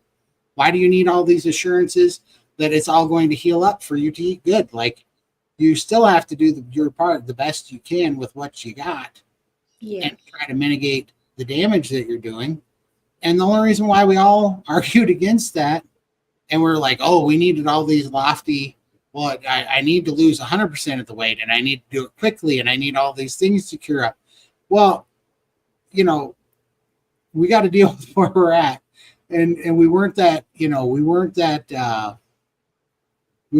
driving that hard of a bargain to eat the standard American diet. I don't know why we're driving that hard of a bargain to eat carnivore, you know, other than you're addicted to food and sugar and you don't want to make the hard choice, you know. But what people don't realize is that once you're not addicted anymore, and this will heal you, it's not hard anymore, you know. It's not hard anymore, you know. I I was in town yesterday and it was hot and I was busy. I was in town. I was at the gas station. I went in to get some sparkling water, and I saw this thing of meat and cheese. It was like Wisconsin meat cheese curds. And I don't really eat cheese, but it looked good. It was in the cool case. I'm like, I'll have some of that. And so I grabbed this package of, it was little meat sticks, and cheese. And I looked on the back real quick. The writing, the ingredients were real small, and I couldn't read them. But there was no carbs in it. I was like, it can't be too bad. And I got it out the car, and I opened this thing up, and was putting the car in reverse, and I pulled one of the meat sticks out, and there was a red stain on the cheese where the meat stick had been sitting, so it had red dye in it. Yep. And I mean, just from that, I looked at it, and I didn't take a bite of the thing, and I threw the $8 package of crap in the garbage. Because I'm like, yeah, they're just ruining our food left and right. But after I threw that in the garbage, I was just like, yeah, I mean, I really have changed. Like, there wasn't, just by seeing the red tint, knowing that it's got a little bit of crap in it, completely just flip something. There's a switch in my brain now that wasn't there before, that I have a non-negotiable line that I don't cross, when I know something's hurting me now, and I don't cross it. And that wasn't there before, but Carnivore put that there now. And it gave me that ability, and it can do that for everybody. So it took zero willpower to do that. It's just, now that we know for sure how good we can feel and how good the progress is, we just kind of keep striving for that, So I don't know. Let's see. I'm missing some stuff. Oh yeah, this is what I was trying to say with Phil. So I started with the 600% risk reduced to 1% risk, and my doctor wanted to prescribe me a statin that had a risk of reoccurring of metabolic syndrome. And I think he said somewhere else here. Right here. No, it's right here. My 5-year risk of heart attack was 1% after reversing metabolic syndrome. With Carnivore, the risk was 600%. The risk of statin causing metabolic syndrome again was 25 to 40%. Yeah, I mean, you ain't got to be a mathematician to look at that you were 25 to 40% of getting metabolic syndrome back that was going to cause a 600% increase in a heart attack. And they were worried about doing that and stopping what you're doing because you had a 1% risk of having a heart attack on Carnivore. Little bit crazy, right? I mean, that is silliness. Let's see here. Healing is the reason I started a PhD. Debilitating joint pain and migraines. Joint pains are mostly gone, and migraines only occur now with weather changes. That's awesome, John. Absolutely, it's life-changing. The nurse asked me how I lost so much weight. I told her I cut carbs and sugar. Then she said, I'm not giving up carbs. That's what most people say. Yeah. Every time, because it's their drug. They don't hear that. It's their drug. And they don't understand it. That's their drug. Yep. No, and they have to. This is exactly why, my response to people were like, oh, it's your birthday. Are you going to have a splurge day for your birthday? I'm like, would you go have like crack? Because it's your birthday. Would you be like, I'm going to have a little bit of if you're an alcoholic, you're going to go have a drink too? Right. No, it's just going to take you right down the same path. You can't. Yeah, it's like, no, I'm not going to try to ruin my life today. Thank you, because it's my birthday. So then she follows up with, I've lost 119 pounds. You're not an amateur. That's awesome. 119 pounds is phenomenal. Fantastic. Well, congratulations. Life changing. Yes. Absolutely. All right. I educated with peer review study. Is on my team now. That's incredible. Yeah, another doctor on our team. Yay. For sure. You just need to get these Aussie doctors on board. Yeah. Mm. Yeah, exactly. First off, do no harm is an oath. That's it. Yeah, for sure. And it's like, this is why I love, the carnivore doctors, Barry and Chafee and Baker and all those guys and Navadia, and they're all coming around because at a certain point, I'm just a goofy dude in Montana.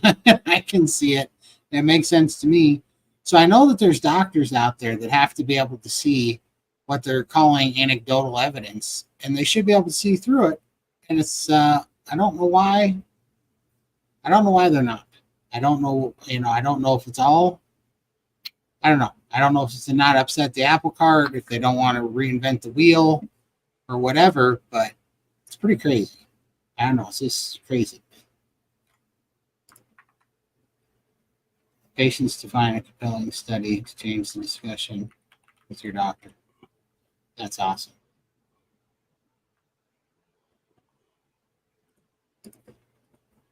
Where to buy a waist tape measure? I get them at Amazon. Amazon's got about a good billion of them. Yeah. I did find a carnivore cardiologist. I asked him to refer me to a good GP, and he said, "Good luck." This is honest. Well, he sees part of the problem then. Yeah. All right. How do you figure out the cooking part of priming? I never know how much to cook, so I have sufficient food to get me into stuff. I think don't overthink it would be my deal here. So, and this is just going to be examples. I know I get a little bit spoiled sometimes with my meat, but what I just did, when I was doing priming, I just always had steaks that would only take 10 minutes to cook, and I would just cook them. But I've been even cooking things in batches. Like right now, I have a whole rack of beef ribs on the smoker, and I have 14. I'm trying to think, is that correct? No, I think I have 8 pounds of chuck roast and a whole rack of beef ribs on the smoker. And once that gets smoked, I'm just going to slice off meat off of that thing and warm it up in the air fryer as I see fit to eat it, every day. And I also just smoked, me and Mom, I just smoked a 17-pound prime rib roast the other day, and I cut them in slices, and I put them in tinfoil, put them in the fridge, and then every day, the entire week, I would just pull us out a steak, a big fat prime rib steak, out of there every day, and I would just warm it up in the air fryer a little bit and serve it, and I could just go in there and grab those, and it was so easy. I only cooked one time last week for the entire week for both of us, because prime rib never gets old, for sure. So we ate that every day, and it would just take 3 minutes to heat up, and I'd be good to go, and we'd both be. I was like, this is so awesome. That's why I'm going to start cooking. I didn't do it today, but it's on my plans. I just have a full week this week, but it's on my plans to do one of those chuck rolls. Have you seen all the videos on the chuck rolls? No. So you can go to Costco, and they usually have a chuck roll on sale, which means that it's a certain chuck part of the steak that has like the chuck roast and chuck eye steaks, and God only knows what other cuts of meat. I haven't paid close enough attention, but you can get it it's like, I think they're like 60 pounds of meat for like $300. You get it for like $5 a pound, and then you butcher it yourself, and you cut it up in little pieces. Just different steaks, and there's a bunch of videos. Ashley, Carnivore Brothers, got one he was showing me, and so you can break it down, and it gets real cheap. And now that I got a smoker, which really does well for the flavor and it's slow cook stuff, I think I'm just going to start cooking 3 or 4 types of meat on like a Sunday, chopping them up into servings, put them in the fridge, and then just heat them up through the week, because it goes so good and it's so tasty and it's so tender. I think that's going to be my mode going forward here, because I enjoy it so much. So, but anyhow, so to kind of Sharon, I would just prepare your meat in bulk, like meal prepping in bulk, and then don't try to do it at a per meal basis. Just wrap it up into what you're going to assume servings, and if you are still hungry, just take another half serving out, put it in the air fryer, the oven, the microwave, whatever you got, heat it up, and just keep going. That's what I would do. Yeah. Well, I did the big prime rib in the smoker as well, and it was phenomenal. We had it all week, hubby and I, for lunch and dinner. I don't really like cold steak or anything, so what I did is I chopped my bits into little cubes and threw them in the air fryer so they get all crispy, and then I just dip it in a bit of tallow, and that's what I have, and it goes down really well, and I enjoy that. So, yeah. Having lots of crispy bits, it's another way to eat it. For sure. Yeah, Renee said the same thing. I used to have hamburger patties pre-cooked to supplement my steaks, and would pressure cook chuck roast. Yep. Exactly. You could have like a bunch of hard-boiled eggs in the fridge as well. I've always got those in the fridge, and hubby will go and take a couple when he's hungry. So Yeah.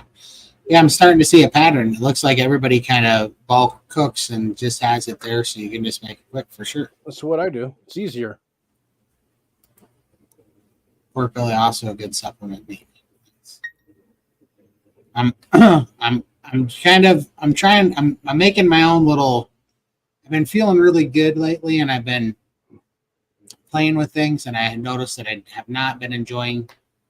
I like the taste of pork, but it just I don't feel as good on it. So I feel the best on eggs and beef. So I decided that basically for the rest of this year, I'm just going to eat eggs, beef, salt, and water, and see what that does. Because at the smoker, that's good enough because it can make it very soft and it gives it a lot of flavor without adding anything. So I've never tried just eggs, beef, salt, and water before. I tried the lion diet that was close, but I was missing the eggs. And then, Michael, that video you showed me of that lady eating the egg yolks, that was actually genius because I can't tell you.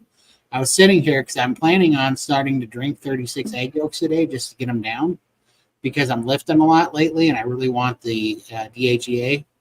Yeah.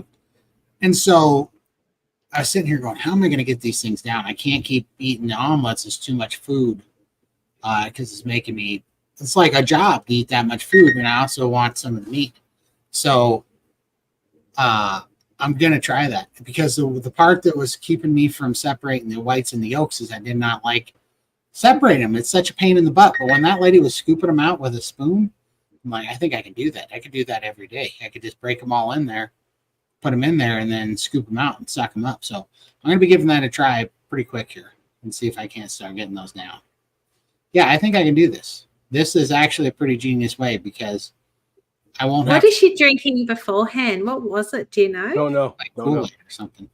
Yeah, I think I could do that, and then I won't have to eat the yolk or the whites. I don't think I can do it. Sorry. I'm going to be eating snot. Yeah, I know. I know, but I only have to do 30. I only have to eat 36. She's eating. I think it's 55. I think she does. Oh wow! And look at her. She's tiny.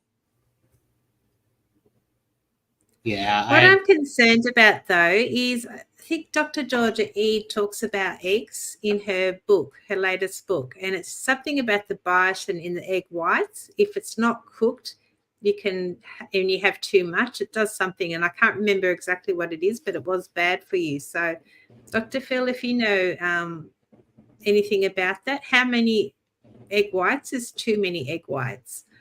Would be my question. Well, but she's not eating the egg whites. She's sucking the yolks out of it. She's getting it too. She's a little bit.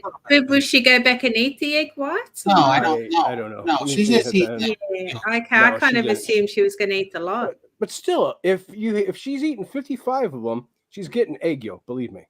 Egg whites, a little bit for sure. But I mean, I only have so much stuff to worry about in my purview. like certain things, I'm just gonna have to give it to God and pray for the best because. Like I want to get the egg yolks down, and I would either be separating them, but I literally hate separating them so much that I was like, how am I going to do this? You know, just eat them. Eat the whole thing. Just eat. I don't want to eat the whole egg in your mouth. It's no, too I know. much. I know. Too much room, and so I actually found an egg yolker thing. It's like a little tray that has a little groove in the bottom that the whites slide through. As the yolk slowly slides down like a little track and the whites slip down through the bottom. I might actually buy that. But when I saw this, I'm like, I'm going to give this a try first. So I'm going to try probably tomorrow or Tuesday. I'm going to try to do 36 of them and see if I can't suck them down. I'm definitely going to make a video because it's gross as could be. And see if I can. Can we do it on a live stream? Because I want to watch it happening live. All right, we'll schedule a live stream for. Yeah, I'm home tomorrow. You want to watch, Michael? I want to watch. All right, I'll do a live stream maybe tomorrow or Tuesday night, and I'll try to suck down. I'm gonna try to suck down 36 egg yolks, but we'll see how we'll she sit goes. here. We'll cheer on. She does 55 in 80 seconds. All right, so I got to do 36 in like 36 seconds? 30 seconds, yes. Oh boy, man, I'm gonna have to suck them down. You might have to take your hat off for this one, Todd. Well, what I'm thinking about doing is separating them with the spoon beforehand and putting them in one cup, and then just trying to down it. Yeah, Yeah, that's just down. completely. Yeah, because I saw, but I'm gonna play with that. Yeah, in my opinion, barbecue sauce is definitely out of the question. I've never seen a good one that's A it's lot of just not sugar. worth it. Like all the, Yeah. well, they have sugar-free ones, but then their fake sugars cause all sorts of problems. Mm. Like in my opinion, all the sauces need to go at first, and all the seasonings and everything. You should just be down to salt and beef, and then just stick there for a while. I know it's not great, but then once your body works itself out, and your hormones are better, and your taste buds are better, and you're not having histamine responses, and inflammation is gone, and you're kind of better in your right mind, then you can add things one at a time back in and see how they're, different seasonings and things. But at first, you just need to get rid of all the sauces. The sauces will ruin you. You did make a nice dip with like a horseradish or something, but that was only for if you like dairy, if you can tolerate dairy. Yeah, and if you can tolerate the prepared horseradish, for me it works. But even me, I'm very careful about how much of that I eat, because I can tolerate the dairy, but it makes me hold fluid, and so it's like one of those, like that's how crazy it is. But that's an example of like a cheat day for me. It's like if I'm going to have a little bit of sour cream and horseradish with my meat, that to me is as big a deal as on a diet before would have been like having birthday cake and pizza or something. Like that's a big deal now if I'm doing something like that, because I know it's gonna, it's not terrible, but it's gonna make me retain some fluid for a day, because dairy just does with me, So, but I mean, there's other sauces you can make. Like I make one with hot sauce and tallow that's pretty good for steak dipping, and there's a lot of other people make stuff. But I think at first you just really need to, you almost need to do without all the sauces, so that when you make these new sauces, they taste great. Right. If you go from a Sweet Baby Ray's to trying to make a tallow and hot sauce, you're gonna be like, this tastes like crap. Right. Like it ain't gonna work. You're not gonna like it anyways. You kind of got to withstand for a while, and then you can add little things in, and then you'll be like, oh, this is amazing. Let's see here. And Todd and I both like jalapenos in the vinegar. Yeah, love jalapenos. And I get the pickled ones, because pickled ones seem to take out the oxalates. And so I don't seem to have a problem with the pickled ones, but the fresh ones I do. Fresh ones I'll have an inflammation response, and so I can't do them. I don't mind having the hot sauce with my tallow, and I mix it in, and I just find that goes down really well, and it helps me absorb the fat better. I think I don't get that. Breaks it down. Yeah, because I don't have the gallbladder, so it just sort of makes me feel pretty cool. Hi, Myron. How are you? There she is. Yay. Hey, how are you? See, she knows. She understands morning, afternoon, evening. She knows. All right. I know who the favorite is now. Oh, wow. Bill says there are some clean barbecue sauce with no sugar or sweeteners. Oh, I didn't know. That's awesome. How do they taste? I'm not sure.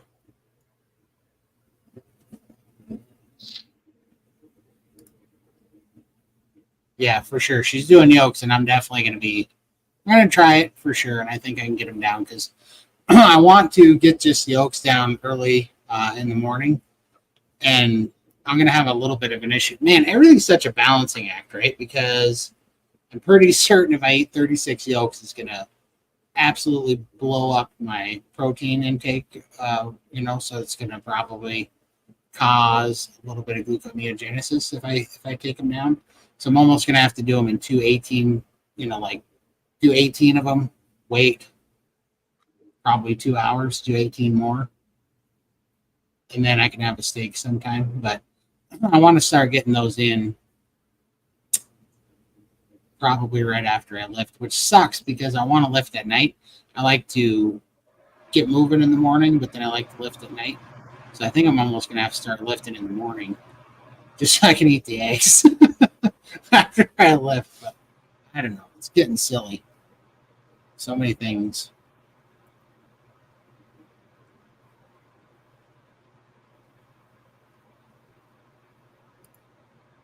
You need to prime. You definitely need to prime. Oh, she sounds like what I used to be. Let's see. I've recently started eating only yolks. I think the whites were causing inflammation. I don't think I'll ever eat that many though. I'll let you know I'll let you know if I survive. Let's see.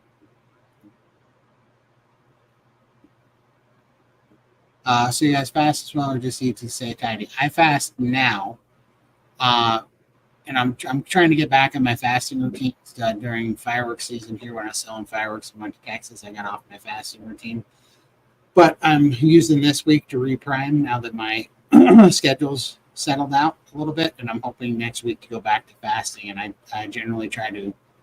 My last fasting routine that I like the most is I eat for 7 days and then I fast for 7 days. So that's what I'm trying to go back to.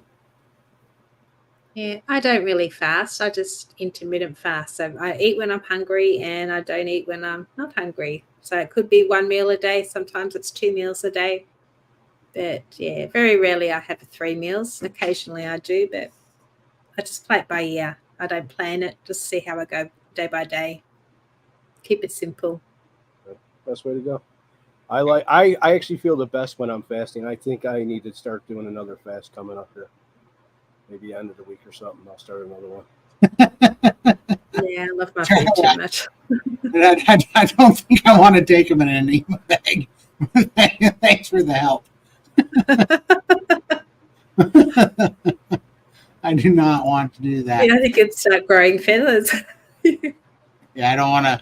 Wrong end. I mean, yeah. It's eventually going to come out that way. So Right. Eventually, unless I do it wrong. Fast 16 to 20 hours daily and 3 to 7 days once per month. Nice. I ate 4 to 5, but half the egg whites go to the dogs. Good. Yeah. Sure. Yeah, my daughter gives her egg whites to the dogs. Mine just go down the sink. And I feel bad doing that, but I don't usually eat them. Yeah, I don't know what to. I mean, I don't even know what you do with the egg whites. If you're like, what am I going to do with 36 egg whites a day? I mean, is there something you can do with them? angel food cake. I Meringue for yeah. I'm still mad, but I am changing that soon. Body has been okay for 6 months as OMAD, but body's talking different now. Yep, for sure. It'll probably be Pilates in the morning. Pilates. That would the egg Pilates morning. That's awesome. I've been thinking about doing the Pilates instead of the raw egg yolks, but I just really like the idea of just getting them down quick. You know, just getting done with them. Yeah, well, to mix 36 eggs, you need a big blender. Right.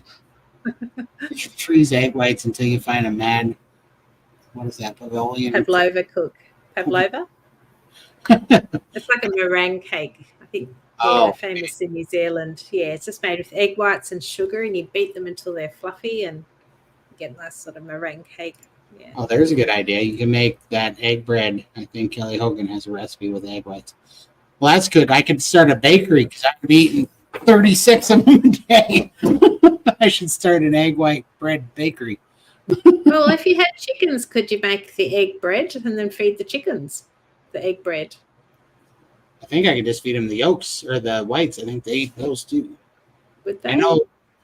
Yeah, but you know what's weird is some of the farmers say to feed the chickens your eggshells.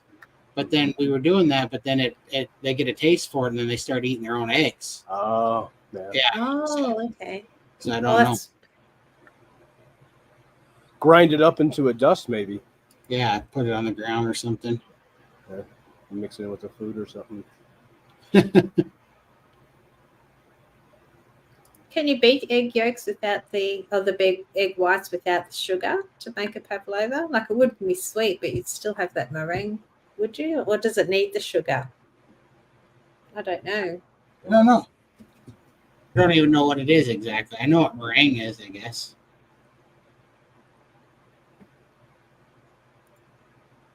But bad idea.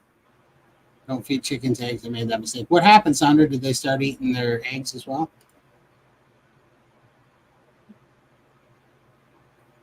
Yeah, I'm not a fan of trying sweeteners. I still think the sweetness would make me crave. Needs the sugar. Yeah, it needs sugar. Yeah, I thought so. It's a big rain smelling.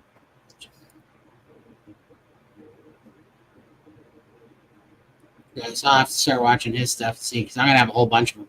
You know what I could do is, you know what I should do if I was gonna do it is get a dehydrator and dehydrate them and turn the egg whites into powder. Powder, and then you can mix it in whatever you're making. Yeah, then I could, and I would have a buttload of egg white powder. That would probably be the thing if I was gonna do anything with it. Well, it's a good idea, actually. Yeah, these recipes, they do my head in. I just wouldn't be able to moderate them, I don't think. Carnivore Cheetos. With egg whites and add a small amount of Parmesan cheese and pop onto a baking sheet and bake. Haven't tried it, but sounds great. Do love myself some Parmesan. It does sound really good. It does sound. Chicken's egg. Oh, hooks and oyster shells, yeah. Hookworms. Huh. Well, I don't know. I don't know why people do that.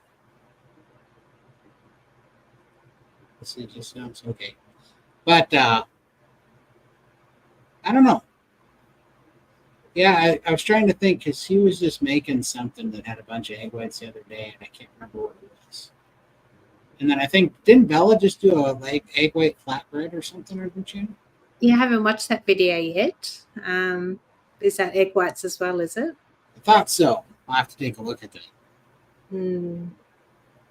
Oh, we got a question.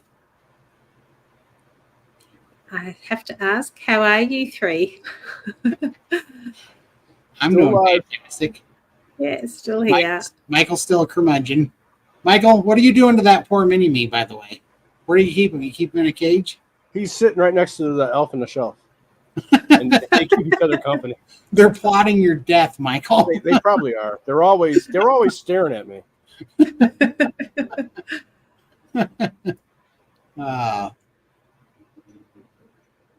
What is your recommended for the vibration plate? It's definitely this Life Pro one. I mean, I'm putting that thing to the test, and it's working fantastically. It holds my big ass, so that's my stamp of approval. Right. I think mine's an easy fit if you're in Australia because we can't get Life Pro here. The delivery fees are way too expensive. So I think it's an easy fit. It's definitely working for me.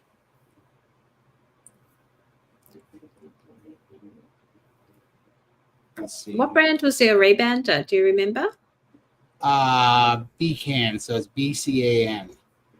Okay. Didn't I put it in the private chat? I did. Yeah, you did. Yeah, Okay, it's BCAN, yeah. BCAN, the 550 model, 48 inch. 48 or 50 inch did you get? I got the 48 just because I felt like the less leverage, the better on the mat. I wanted it to be short, strong. So I was like, I only need to go up. I'm not doing backflips and cannonballs. I just want that nice motion. Yeah, for sure. Yeah, I think mine's a 37 or 39 inch. And that's perfect. There was a 50-something inch, and I just thought it's going to take up too much space. I'm really glad I got the smaller one. For sure. Yeah, and I mean, that one's just fine. I think I have a picture.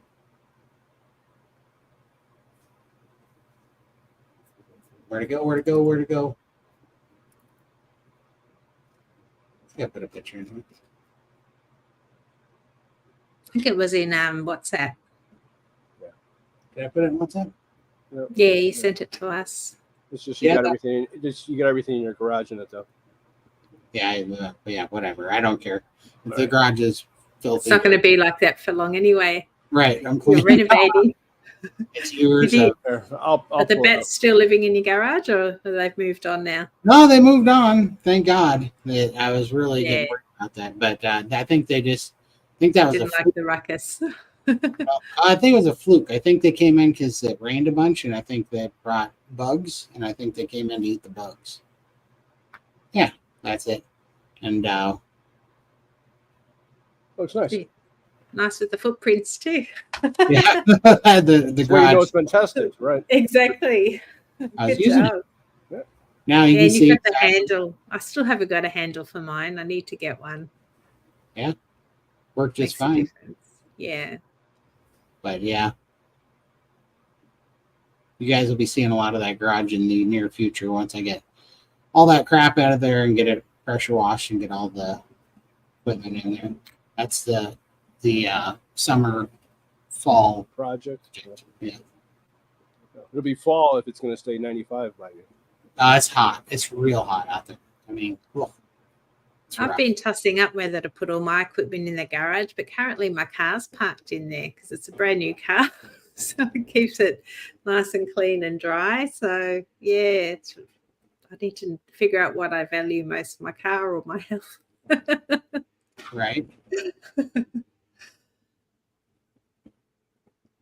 All right. Seriously though, about the vibration plate, if you have a lipidemia or lymphedemia, it's essential, to be honest, as long as you are aware of the caveats. For sure. It sure helps me. I know, none of this is a miracle cure, It doesn't happen in 5 minutes, but you just notice if you're consistent with it and you just do it every day, Stick to it. Yep. and you got to Yeah. stick to it. You just got to make it part of your routine. It's just what you got to do now. Yeah, you'll see improvements. You really will, And now I've been doing, I can't do these as long, but I do planks on them. And I put my arms on them to try to shake up the thoracic ducts, in the armpits. And it seems to help too, So I don't know. Slow and steady, but if we keep doing this, the year's going to go by anyways, and in a year you might not recognize how far you make it, and how much. Exactly. Yeah. And as you said, we're not going to cure our symptoms, but we can definitely make huge improvements with diet and just these little bits of exercise that we're doing. The vibration plate and rebounder, they've been game changers. Big ones. So it's getting better for sure. Let us know in the chat what if you guys have a vibration plate, how long you've been using it, and how you use it, and what improvements you've seen. I use mine when I first get up in the morning. When I first get up in the morning, I like to use my stretchy bands because I always have a sore, tight back. I think it's because I had bad posture. I was always bent over a keyboard.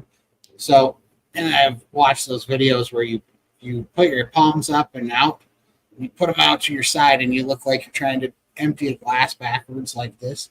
So that's how I hold the stretchy bands, and I let it pull my arms back, and I tuck my chin in. And that does the best for my upper back and between my shoulders. It kind of untenses that, and I do that, and then I get on the vibration plate. At first I take my iodine. I gotta have the iodine because that's hugely important. Then I do the vibration plate for just 10 minutes, but I'll do 10 squats, and then I'll do 10 calf raises on the edge, and then I'll do 10 squats and then 10 calf raises, and I'll do that. Usually try to get 60 of each in, and I do that while I'm on there to try to get a calf pump. And man, I just feel so much better, just so much looser, and just everything. You can just tell blood flow is moving, and you're getting oxygen, And when I first wake up, though, I do the Wim Hof breathing because that opens up your diaphragm and it helps open up the lymphatic system to your waist where it kind of gets stuck too.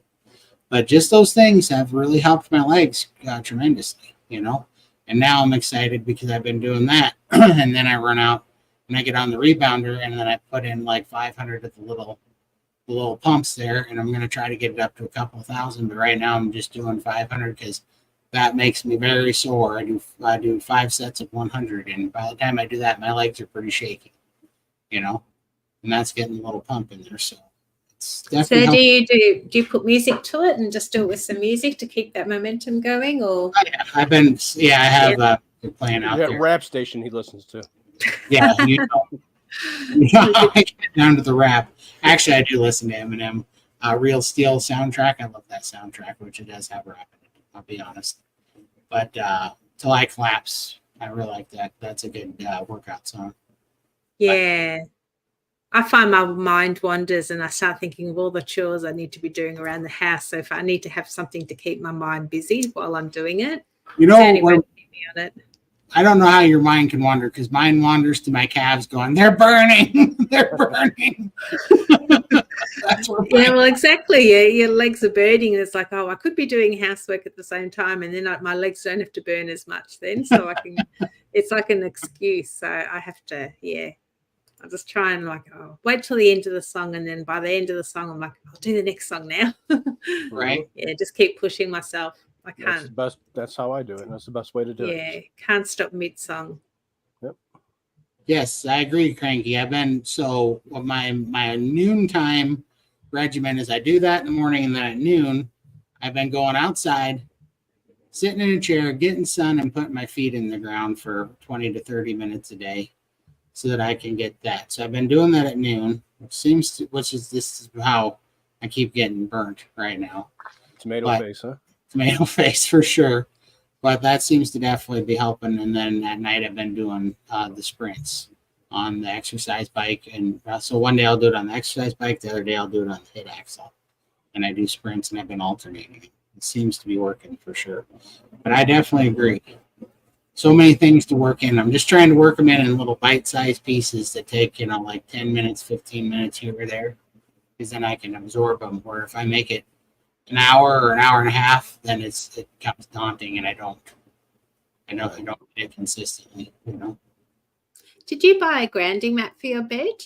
Yeah, I do. Yeah, how do you find that? Do you find it makes any difference, or not really? It was one of the first things. Yeah, for sure. It definitely takes. It was the first thing that I noticed when I had a grounding mat, which I've had now for almost as long as I've been doing Carnivore. That was one of the first things I did. And I was sold on it because I didn't realize that I had it plugged in yet. I thought that I didn't have the right one plugged in, so I didn't think it was on. And then my feet were on it when I was plugging all the cords in, because I had a pillowcase and a one for my bed, and I had a foot pad that was under my desk. Well, I plugged in what I thought was the pad that was on the bed that I was sitting on, so I didn't think it was doing any good. Well, I'd accidentally plugged in the foot pad that my feet were on, and I didn't realize that I'd plugged that in.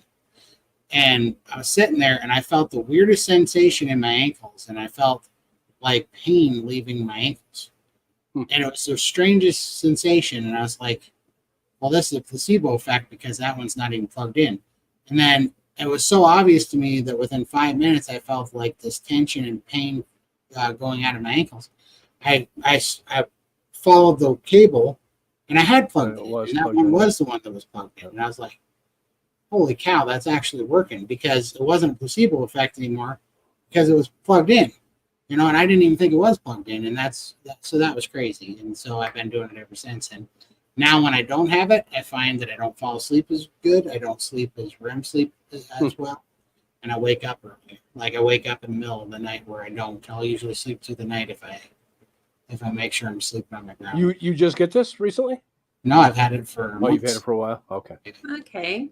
How's your sleep been now? I know you've been suffering too, like me. It was bad when I got back from Texas, because my schedule was all screwed up, and then it was bad going through fireworks and everything. But now in the last week, it's been pretty good. But there's so many changes. This is what I'm saying.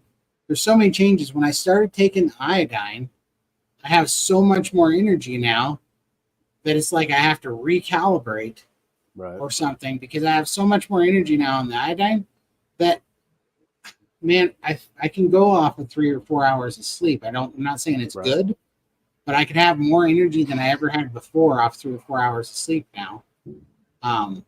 So I don't know. It's just tricky, but I'm trying to get I have a hard time getting more than 6 hours of sleep right now because I just wake up.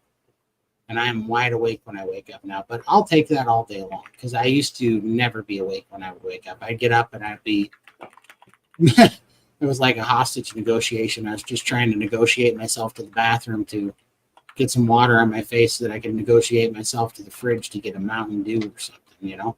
Right. Like it was crazy. And now it's just like my eyes pop open and I'm up. Well, my hubby's alarm went off at 3 a.m. this morning because he still had to go to work. And so from 3 a.m. to 6, I was lying in bed watching YouTube because I was wide awake. And I'm like, I should get up and start doing some of my rebounder. And I wanted to start my my walking workout routine for this month's challenge. And I thought, oh, I'll get up early and do it. And it was freezing cold. It was raining. And it's like the bed is super cozy. So snooze the alarm for another hour. Oh, Charlie, I forgot that you texted me the other day. I got to talk to you about that. I totally forgot to text you back. When I read that, I was driving. Charlie's got some information he's got to give us later. Apparently, there's some do's and don'ts to do with the pellet smokers.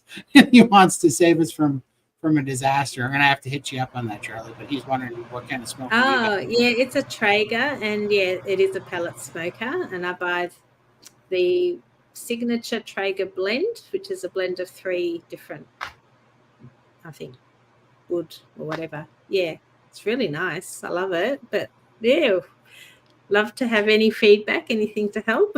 For sure. What foot thing are you talking about, Todd, that you plugged in? It's just a grounding mat. Let me see if I can find one. Hold on. Amazon. Because like I said, this has been 19 months. I don't know if I'm going to find the one that you bought it that long ago. Okay. I know Professor Bart Hay speaks about it as well. I think he was recommending grounding mats. Yeah. It's one of those I've heard a lot about them. I want to get one. Well, they're super affordable. Like, here's one for your feet.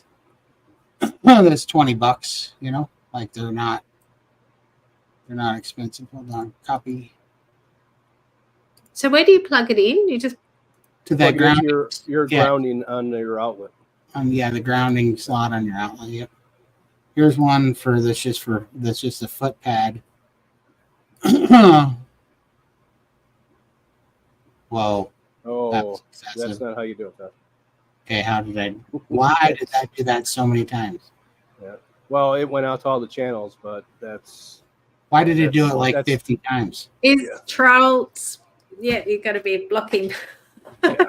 Spammer. We got a spammer in the channel. It's the crazy guy in the hat. Hold on. Why did it do it repetitively? It's because it was such a long URL that it broke it up and just spit it all out. Too many characters. Exceeded the character YouTube length. is 250, I think, character limit. So is there a share? Yeah, there should be a share, and then you just want the very start of it. Here, I can probably capture it from there. You don't want all the other stuff. You just want up to the here. This is why we can't have nice things. Yep, Todd breaks it all. Let me find. Here's the one that I have for. How do you do? Is this the brand that you bought though? That's what I want. I don't want to buy one that's one that's been tested by somebody that I trust. And I'm not saying that I trust. Honestly, I don't know if this. You don't. If this is the one that you bought, okay. I don't. It was too long ago, and but it was cheap, just like this one. Right. Okay. It was. I'm trying to figure out how to share. I'll get the link for it. It's just the first up to the first slash. Oh, up to the first slash, right? Yeah. And that should pull it up. No, that's not working either. Hold on a second.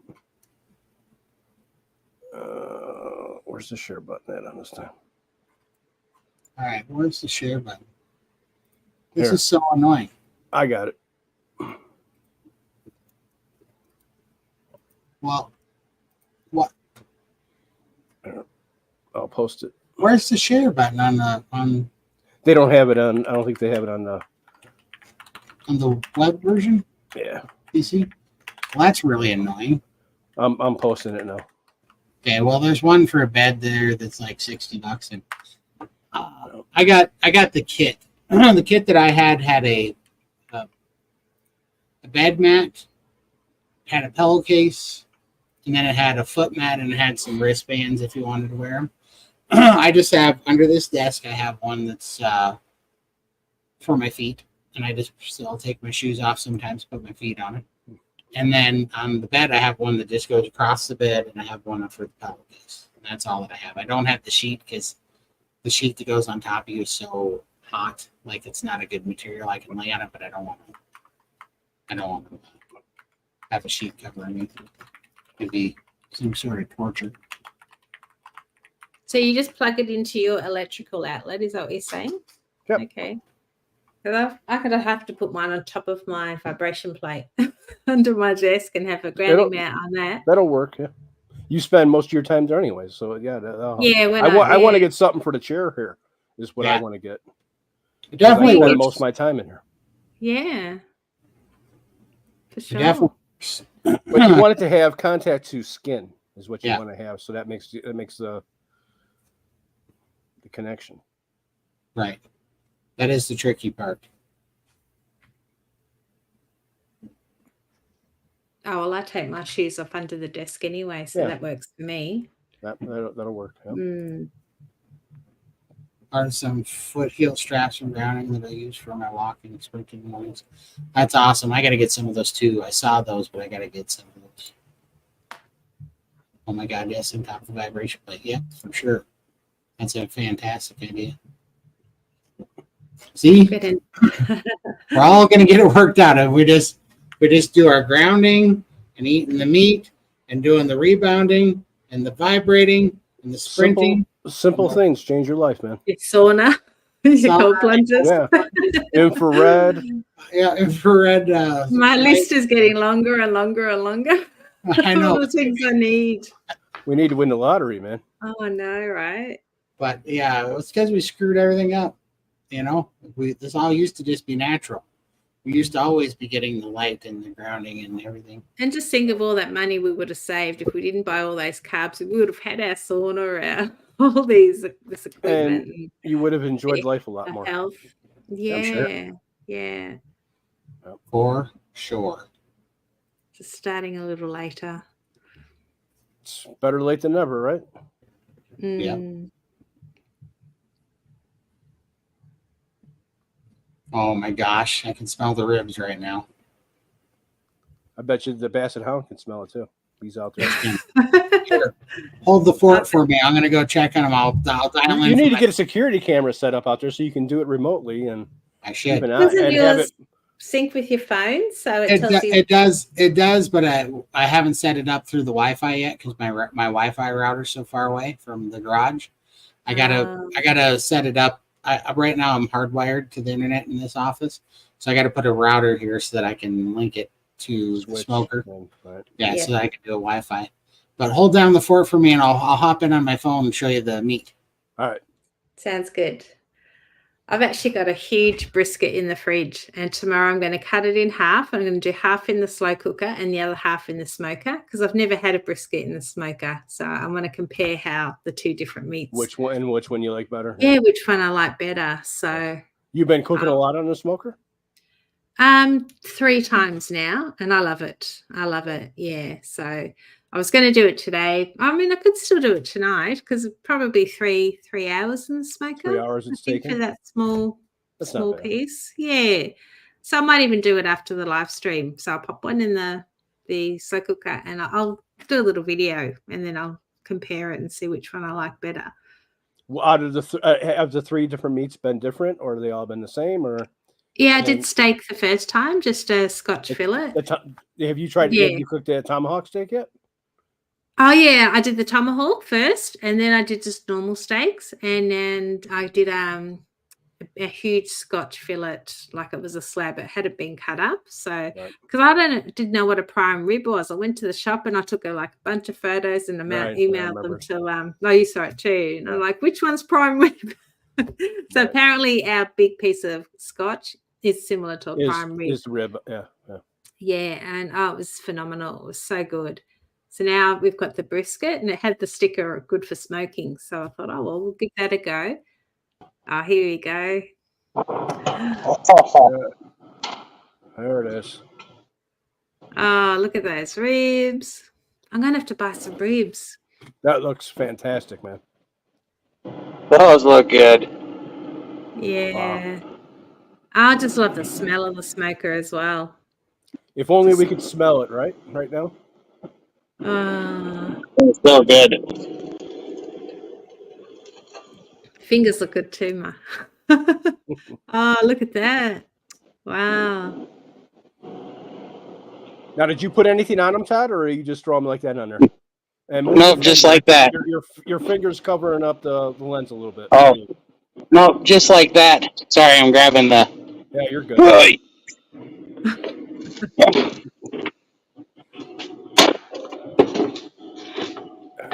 The ribs are done. Oh, so now we're going to watch see if him. we can taste it, right? He's going to eat the ribs while we do the rest of the lunch. That's the only reason he wanted to. I need to go check on him. Yeah, right, Todd. You just wanted to get a bit. I'm hungry. I didn't know they were done. Look at those. Those are 2 chacros. Those bad birds? Yeah. Oh, man. Here we begin. I'll be right back. Yeah. Oh, dear. So we're going to watch him eat now for the next half hour or so. You know? Yeah, and we're going to have to listen to how good it is. And thank God we're not fasting, though. Yeah. Hopefully nobody out there is fasting at the moment. Where's Keith? He's usually trigger warning. Todd's going to be eating. But yeah, DC. Wish we could taste it, right? I know. Yeah. He is rude. He is very rude. Yeah. All right. Let's zoom in on his mouth. Yeah. There we go. How into it, Todd? Yeah. Hey, Todd. Yeah, go ahead. Feel that smile. Yeah, look, he's like a little kid in the candy store right now. He can't wait to get it in his mouth. Yep. You guys don't know nothing. I got no. Yeah, look at that. Yeah, unreal. That. And you won't share with none of us, Todd. Well, if they would invent a meat teleporter, oh my gosh, look at this one. Come on, dig into it. I know you want to. I know you're excited right now. I can see the drool coming down your lip. I haven't eaten all day. Yeah. Always an excuse. Oh, this thing would be, it's so hot. Well, it's all right. Burn your mouth a little bit. Oh my gosh. That looks good. Oh, it looks delicious. And that's completely plain. No salt, nothing. No salt, nothing. Oh my gosh. Oh, we don't want to see that. I do have a little salt to put on it, though. Yeah. Vegemite salt. Yay. All the way from Australia. Oh, the Vegemite one, yeah. That's the Vegemite salt. Yeah. Oh my gosh, this thing's good. Sorry, you guys keep going. I'll be right with you. You're making everybody hungry here, Todd. You're very rude. You know. I didn't know they were going to get done so quick. Yeah, you planned it. I saw you this morning figuring out what time will my ribs be done during the show. So, yeah. Oh my gosh, these things are delightful. Wow. Oh well. When are you guys coming over? Oh, we weren't invited. I know. You're always invited. By the time we get there, they'll be gone. Exactly. But right, I'll put more on, right, Todd? I'll put more on just for you. Yeah. Oh my gosh. Reverse sous vide London broil, smoke, sear on the grill first, then sous vide for 6 hours. I bet that's going to be delicious, John. These are so good. This is stupid. And it only took 2 hours, two and a half hours. Man, they're fall apart delicious. I might have to do an online order some ribs, I think. Oh, I was going to do my brisket tomorrow, but I think I'm going to do it after this live stream and go and smoke it. So, you guys have been talking about a smoker. So I finally broke down and I found one on Temu. Okay. And I'm ready to go, guys.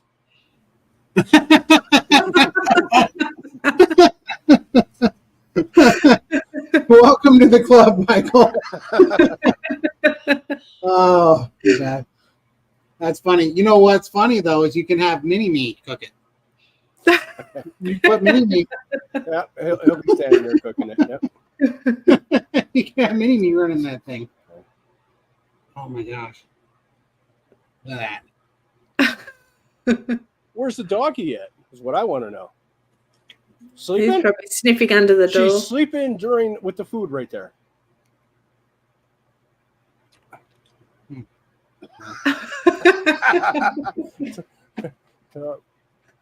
You can tell Todd's enjoying it right now. Yep. He's got tears coming because it tastes so good. That's how spoiled that dog is. She's just so used to it. Yeah. She is. She's like Meat sweat's starting already. meat sweats. Oh my gosh, that's good. Oh, sorry. This turned into a mukbang. I did not know this was going to be done this quick, but I'm not mad about it at all. Oh my gosh. So Beth wants to know where you buy your ribs at, Todd. I'm going to say Costco. Mhm. That's when Todd buys his meat at Costco. Yep. I do. Unless it's roadkill. They got really good meat there. They got really good meat. Oh, I think they're the number one beef supplier or purchaser in the U.S. right now. Probably the world. Whew, man, that's hot. You guys like my smoker? Yeah. That's awesome. I want to see. I'll buy it for you. You got to put mini me bobblehead in front of it. Make it a little itty bitty ribs. Little appetizers, huh? That'd be hilarious. Man, that's hot. Yeah. Poor Simpson's got the reheated hamburger patty. I know, we're real drooling here. It does look good. Oh. And they want to know if it's the indoor smoker. It's just in his garage. Yeah, it's just in my garage.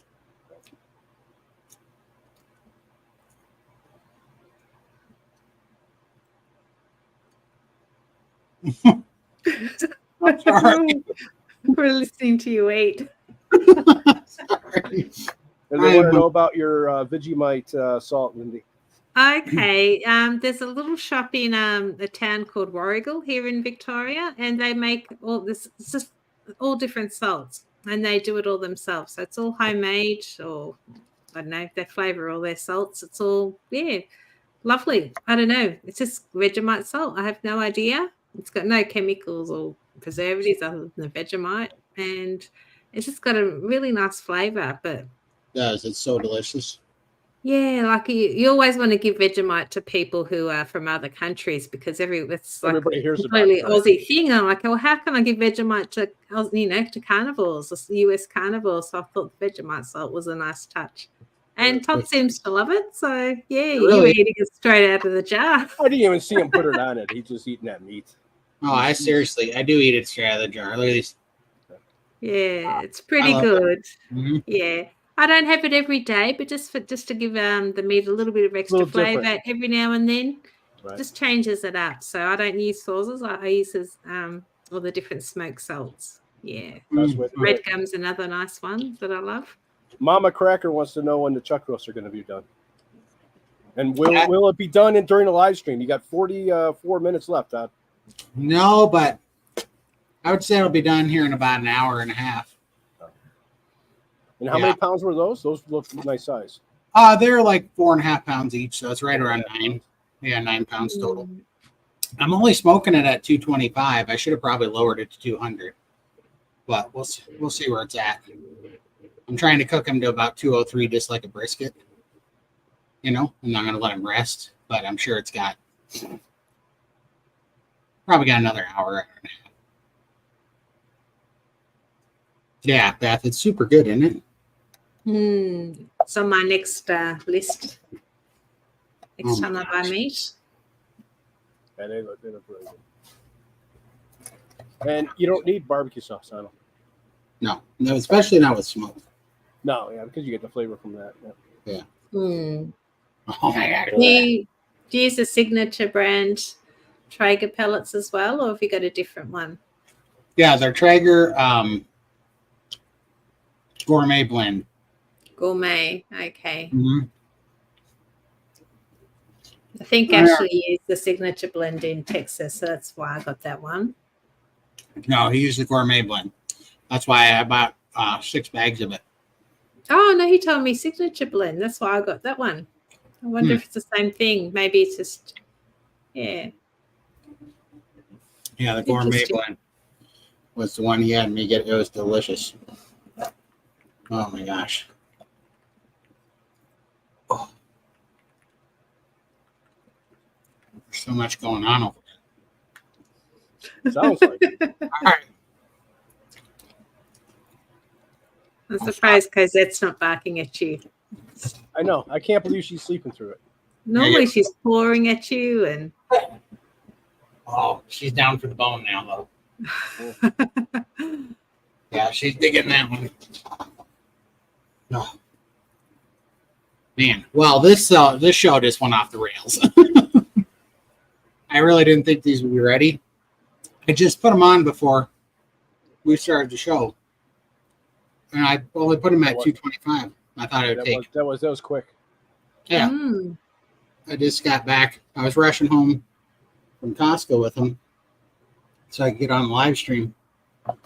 And I just put that stuff on just before we got on the live stream. So I did not expect them to be done, but when I opened it up, I was like, dang. In fact, these are slightly overcooked, not bad, but I would have liked to pull them a minute ago, probably 20 minutes ago. So, but they are tasty. That smoke. I mean, look at the meat on. Don't drop it. All that meat. That was the knife that was. I caught the knife. It's just as bad as spilling your coffee. Look at the meat on these things. Yeah, those are pretty meaty. And that's just all meat right there. That's not no bone in all meat. There's no bone. That's awesome. And you take a big beef rib or pork rib? Beef. Beef. Okay. Sorry to interrupt your with the questioning, Todd. You're eating.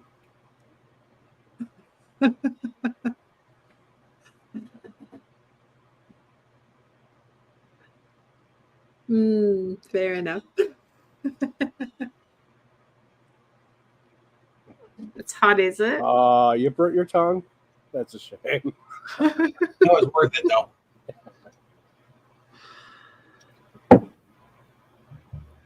Look at the smoke ring on this. Can you see that smoke ring? Yeah. That red? Amazing. Man, is it good. I mean, it's just dripping. Do you see how juicy that is? This is probably your best thing that you bought recently, huh? Mm-hmm.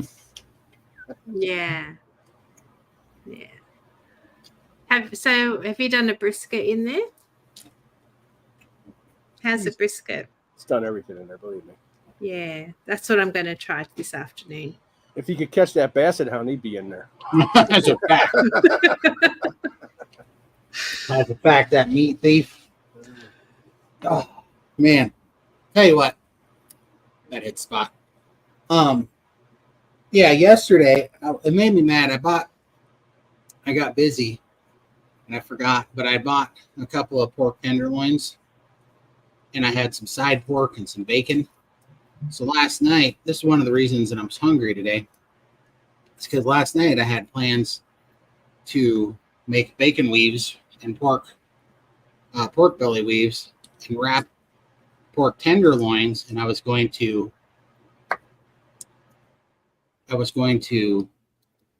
fill up. So I was going to butterfly the pork tenderloins into a flat roll. Then I was going to spread cream cheese and pickled jalapenos on it, and then roll it into a pinwheel, and then bacon weave around it, like a lattice, bacon weave lattice around it, Right. and then smoke that. But I got it all pulled out of the fridge and was getting ready to do that, and it went bad. The pork went bad because that was, yeah, because that was like 8 days. And finally, I thought it hadn't been that long. It was like 8 days, so I ended up cutting it all up, and because it wasn't super bad, but you could just tell it was starting to turn. Right. And so I just froze it and gave it to the dogs. But so I was bummed out because I had this great idea for bacon wrapped cream cheese jalapeno stuffed pork. Sounds really good. It's going to be delicious, guarantee it. And I even had prosciutto because I was going to line the inside with prosciutto, the outside with bacon and cream cheese and jalapenos. And so it was going to be like pork inception. It was going to be like 3 kinds of pork. Right. It was going to be delicious. And then That I didn't sounds really good. I didn't get to have it. So I missed dinner yesterday and I didn't eat today. And then these things got done. Well, you're eating good now, though, so that makes up for it. It is. But those are some fatty ribs, which is, I mean, really fatty ribs. I really like that. Okay. I think we tortured everybody there. Listen to me smack on the camera. Yeah. We got to eat them while the eating's good. There you do. Lindy, we got a question for you. Oh. Have you started the dance challenge yet? After this live stream, I was supposed to do it this morning, but I snoozed my alarm for an extra hour. So I missed out. So I did my vibration plate, and after this live stream, I'll do my workout, and then I'll put the brisket on. So that's my day today. I gotta get a little bit politically funny here for a second. Did you notice how Trump with a bullet in his ear was still more alive than Biden? I thought that was pretty funny. It's terrible. Can't take you to anyway. I'm just saying. Trump with a bullet in him. More life in him than Biden. I thought that was. Well, what did you say this morning, Michael? I don't know. What did I say? I don't think you better repeat that on here, though. What did I say? I don't even remember. About Ella. Oh, yeah. Yeah, you can't repeat that online. No, I'm not going to repeat that, no. Yeah. No, it's like shocking. Anyway. It was funny. But you'll end up on a watch list. Yeah, I'm on enough list as it is. It's called the cool kid list. Naughty corner for Michael. I've been thinking about starting a new series where I say what you guys want me to smoke, and I smoke it. But if you say like a cat or a muskrat or something stupid, it has to be something sold at Costco. Let's put it that way. If you want to see something carnivore sold at Costco, I want to see do some jerky in it. Remember Ashley made that really cool jerky? yeah, I'm gonna actually. Did I get that today? No, I didn't get that. So, all right. So this was something cool that I saw today that I'm going to play with a little bit more. Costco now has a all Wagyu section. So they have like all manners of Wagyu beef. So I'm going to play with that a little bit. But I could not find eye of round that wasn't Wagyu today, which is weird. And I didn't want to spend, not even that. It wasn't even that I didn't want to spend it, which I didn't. But also, Ashley said the reason you use the eye round in the first place is because you don't want a fatty meat for jerky. You want a lean meat. And Wagyu is all fatty. So the only eye round that I found was a Wagyu eye round, which was stupid. It was like $40 for an eye round Wagyu, which is dumb. Anyhow, it was full of fat, which was probably delicious if you ate it, like cooked it. It was probably really good. So I stayed clear of that, and I went to look for the other stuff. Now, I'm going to confer with Ashley a little bit more because I did get a tri-tip. So tomorrow I'm going to smoke a tri-tip as well. And then I also got flank and short ribs. So I'm going to smoke some flank and short ribs and see how those do, real low and slow. And then something else. I don't remember what the other piece was. Tri-tip. Yeah. I don't know. I got something else. But the other thing I was going to see if I could try to make jerky out of is a skirt steak. I would assume skirt steak might make pretty good jerky because it looks pretty lean, realistically. So I'm going to try and talk to Ashley and play around with that. But Carnivore Stork wants to see smoked leg of lamb. Okay, I could try that. I'm just realizing how bad this series is going to be because I also just kind of made up my mind to only eat beef and eggs. so maybe it's not going to be as exciting as I thought it was. But I really do want to stick to that because I've been feeling so good, and I'm finding that the sun is helping. The wife and I just ordered a quarter beef from a local farmer. Still have to wait about a week. Oh, nice. Tell me how you like it. Those can be really good or really not good, depending on what kind of feed they were on. You know, like sometimes if they're a real dry feed or whatever, they taste a little bit funny if they don't age them long enough. So you got to make sure you find a good farmer. But let me know how that goes for you for sure. Just put a pork loin in the slow cooker. Be ready in the morning. That's awesome. Yes, Cranky, I'm definitely going to make an exception for lamb. I should have said ruminant animals. So I'll definitely be doing the ruminant animals. Honestly, what I'm trying to stay away from is pork. I was eating a little bit of it, and I ate enough of it that I just noticed that I don't feel as good as I do with beef. But yeah, lamb I'll definitely work in there. So it's probably not going to be so much a beef thing as much of a ruminant animal thing, and staying away from pork. Just eggs and ruminant animals. Smoke your brisket on low smoke long time, and then let it rest for a long time also, for sure. Yeah. No, I just smoke on if there are like gradients for the different temperatures, but I'll just leave it on the smoke setting, which I think is the longest time. Yeah. That's how I've been using it. I don't understand all the temperature settings. So do you have the probes? I do, yeah. So I just do the meat according to the probe. So the little guide tells me how for rare you need whatever degrees. And yeah, brisket's a little bit different. I don't know what it is in Celsius, but it's 203 degrees Fahrenheit. And then you take it up and you wrap it and you let it sit for an hour to an hour and a half. Oh, okay. So 230 degrees. 203, so 203. Yep. Yep, Fahrenheit, whatever that is in Celsius. My smoker doesn't have probes. Just to let you guys know. That's 95 degrees Celsius. Okay, so yeah, right at 95 degrees Celsius, you'd want to pull it, wrap it in foil. Yeah. Okay. Yeah, or even better is butcher paper. That's 203 Fahrenheit. Yeah. So that'd be perfect. And that's kind of the golden temperature rule that everybody follows. That's what I'm following on these. I'm not going to show it. That's what I'm also following on these truck ropes. Oh, well, you'll be picking your brain when you're over here in November. We'll be smoking lots of meat together so I can learn how to do it properly. I'm going to have to get you to help me if I'm going to be feeding all these carnivores. Oh, we'll smoke it up. Oh, I'm so worried. I've got to feed Bella and Carrie, and they're all professional meat eaters. And I'll just do my little air fryer steaks. I'm very, very simple. Yeah. We'll do it. No worries. Yeah. We got it. Thank you. It'll be just fine. Trust me. It's way easier than cooking it in any other way, like on a grill or whatever. These pellet grills are super simple.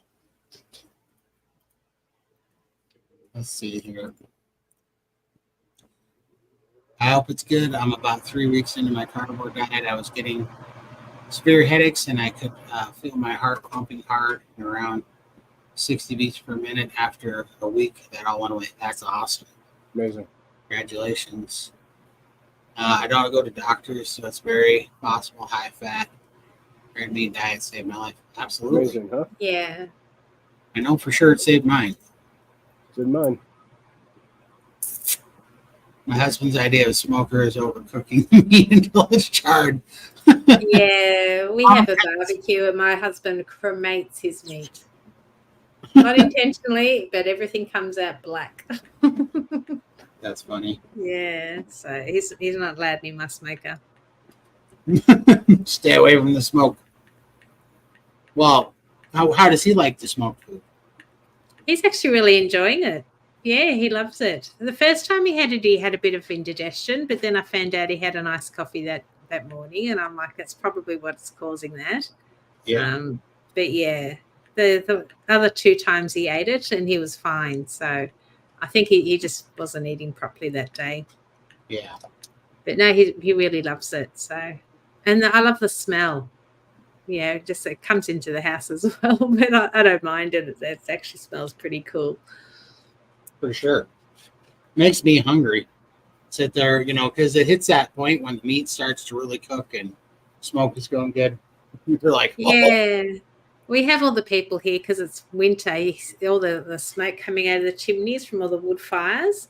And we don't have a wood fire. We've just got central heating in the ceiling. It's a real pain. But now I've got my smoker and I get the meat waft all around the Do your neighbors go, what is that? Oh, I'm sure they will be. I'm like, I don't Especially mind. in the summer and the spring, they will be because they'll be outside smelling it. Yeah? Oh, yeah, no. Is smoking a big thing in Australia? Like, is it common? Oh, well, I've been in a little mushroom in my house for such a long time, so I don't know. We do have a lot of barbecues, but smoking I don't think has been a big thing. But when we went to the shop to I had to buy a cover for my smoker and some other pellets. Yeah. There were lots of them in the shop, so yeah, I don't know. So it's getting more common. Yeah, maybe it's just hasn't been my sort of in my circle of friends. We haven't had people with smokers. But you need more right now. The first. Yeah. No, I absolutely love it, and my family they're all looking forward to trying it. Ella's tried it and enjoyed it, but my other daughter they want to come down and try it. So Definitely. maybe next weekend. Tornado warning in Tucson, huh? That's a strange one. In Tucson? Yeah. Wow, that's crazy. But yeah, I'm looking at the radar right now. Yeah, that's a nasty storm. Especially with that hook. That's where they usually come up at. Weird. Man, here's some fatty ribs.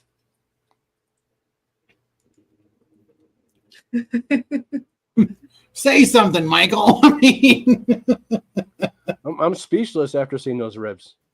Oh man, they're good. Well, when are you guys coming down? Man. And then Charlie's saying that it stalls where the temperature doesn't increase for a long time. Don't be concerned. Yeah, that's when the white tissue is breaking down, and it starts to what do you call it? Evaporate. So it starts making moisture that evaporates, and it causes a cooling effect. So it'll sit there and stall. Charlie, doesn't it usually stall at like 154 degrees? I think is where the point where white tissue starts to break down, and it'll just sit there. Like it might be going up a degree. I don't know, a degree every few minutes for a long time, and then it just stops for like an hour. And that's when everything's getting real tender because the white tissue starts breaking down.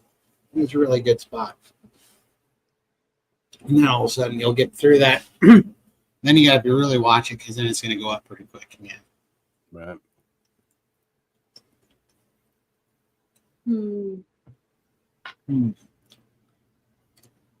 I'm trying not to eat this whole rack of ribs right now. It's really tough. I was trying to save some for Mom. Cosette's over here.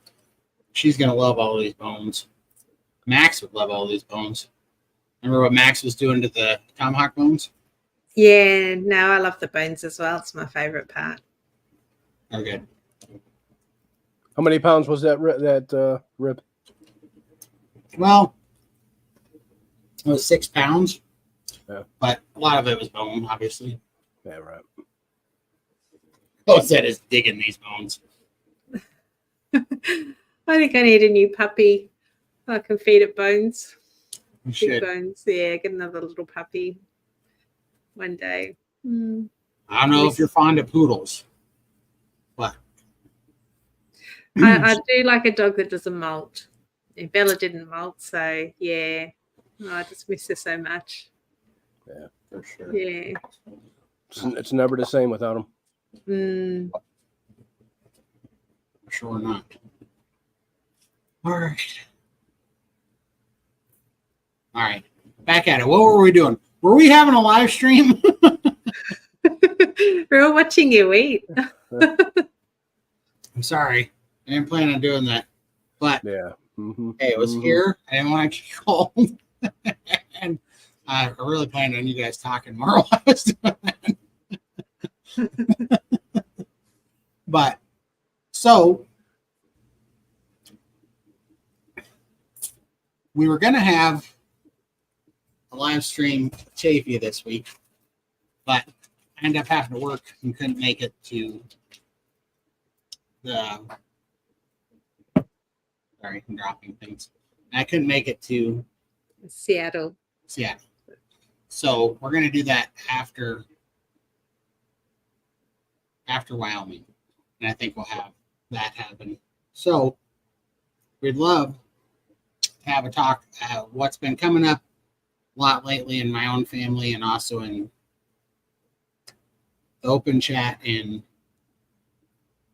SPG and the Chew has been some people are also having issues with the vagus nerve as well, like vagus nerve, autonomic nervous system problems, like syncope, passing out, dizziness, lightheadedness, drops in blood pressure, digestion problems, heartbeat, racing heart, these things. And so I really want to talk about that. So I wanted to see if you guys have any questions or anything you want to pose in that when we're setting it up. Or if anybody out there has problems with that. Well, I'm definitely having issues with feeling, I get like hot flushes and then wanting to pass out. And I've actually passed out twice in the last couple of weeks, just in the hallway. And I think it might be like venous pooling. Something, a few doctors have mentioned that. So I want to get more information about that because I don't know much about that. But if I stand in one spot for too long, I start to feel dizzy and I pass out. So I have to keep moving. If I start to move from side to side and like pumping helps, keeping that circulation, then that feeling passes. So I have to just keep moving. But it's a really weird feeling. That's crazy. So definitely something I really want to investigate too and hear more about.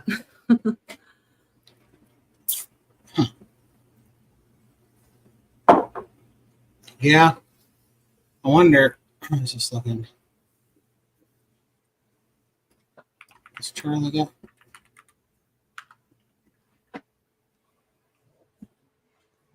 Oh, that's about your tornadoes. Well, this is about the stalling, right? Or is it? Or maybe not. No, when the temperature doesn't climb for a bit. Right. That could be about the brisket or the tornado. No, it's about the brisket. Oh, is it? Yeah. Okay.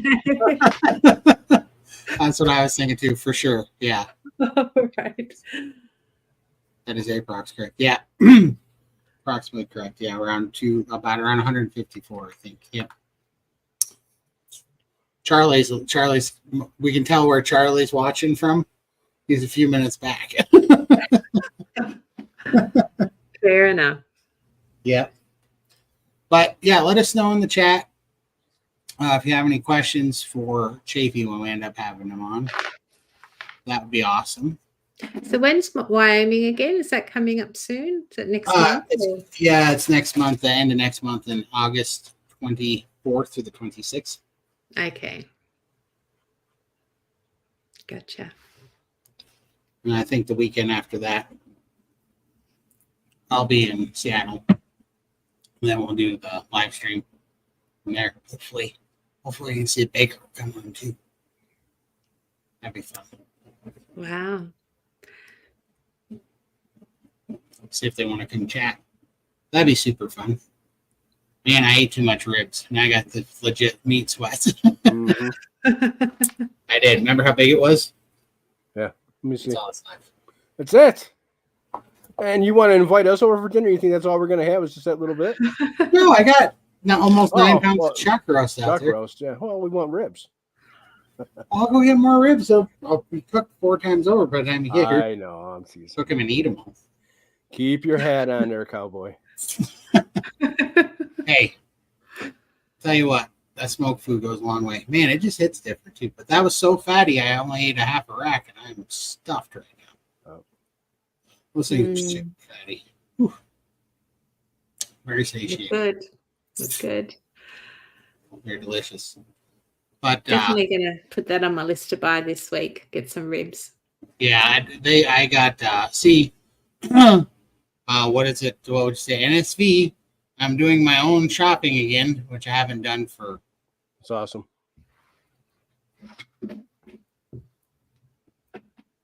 since 2007. That was the last time I was shopping. So now I go in the store and now I'm impulse buying. Ooh, look at those Yeah. ribs. Well. Like when I went down the rib aisle, I ended up with short ribs, flanking short ribs, and beef ribs, dino ribs. I got them all. Like, oh my gosh, I could have these. So I was feeling the bones.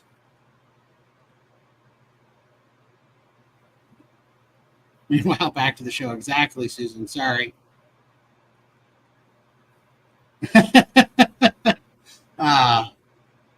See ya.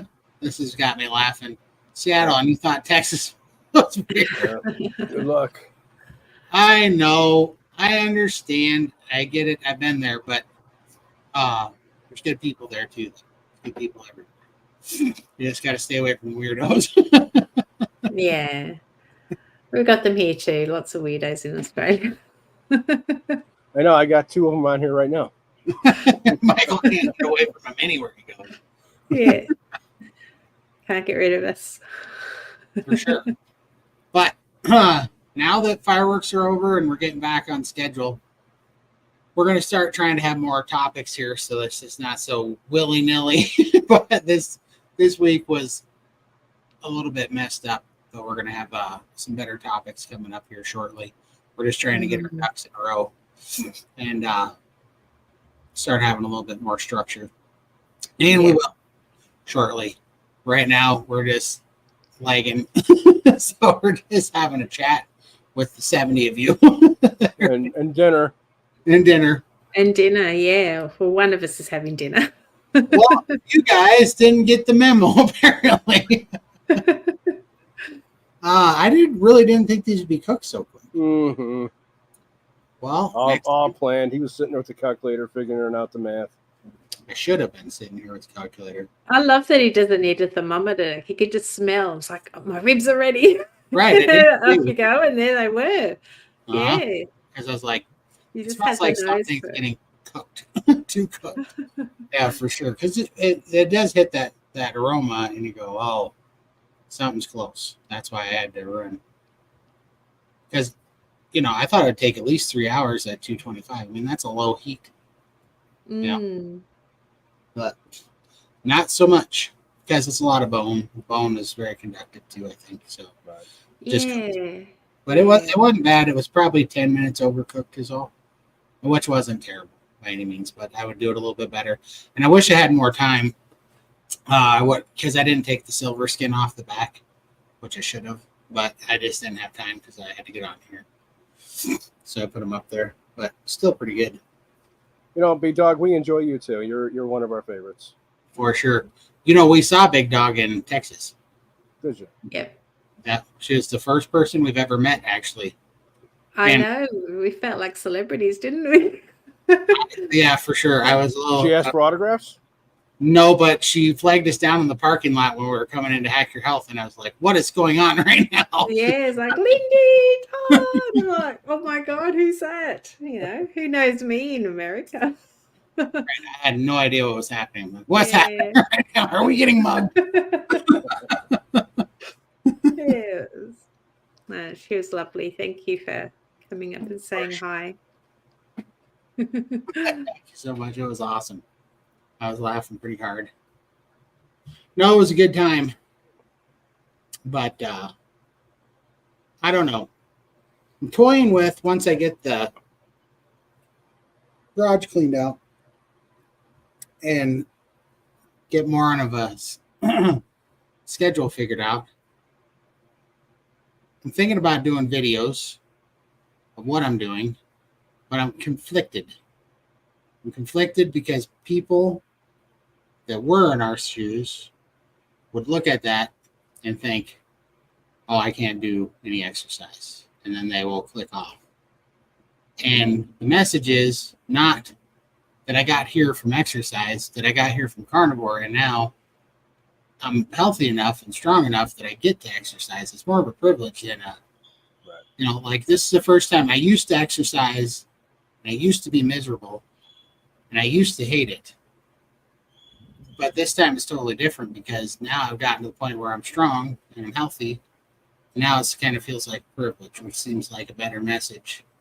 Right. But the optics are going to be kind of funny for catching people. Whoop. Oh, I got you. She has a phone call. No worries. So, I don't know. Let me know in the chat what you guys think. But I'm kind of on the fence with E-Dog. I know that South Park is unacceptable. Albert Cartman had a nightmare. It's pyramid was upside down. Yeah, I know. We actually just spread that around on our Instagrams the other day because it came up in the SBG chat. It was awesome. I love that one. They're always ahead of their time. And I just saw somebody else talking about it too. A doctor. Yeah. I ran up to them in the garage. Stalker. Oh my God.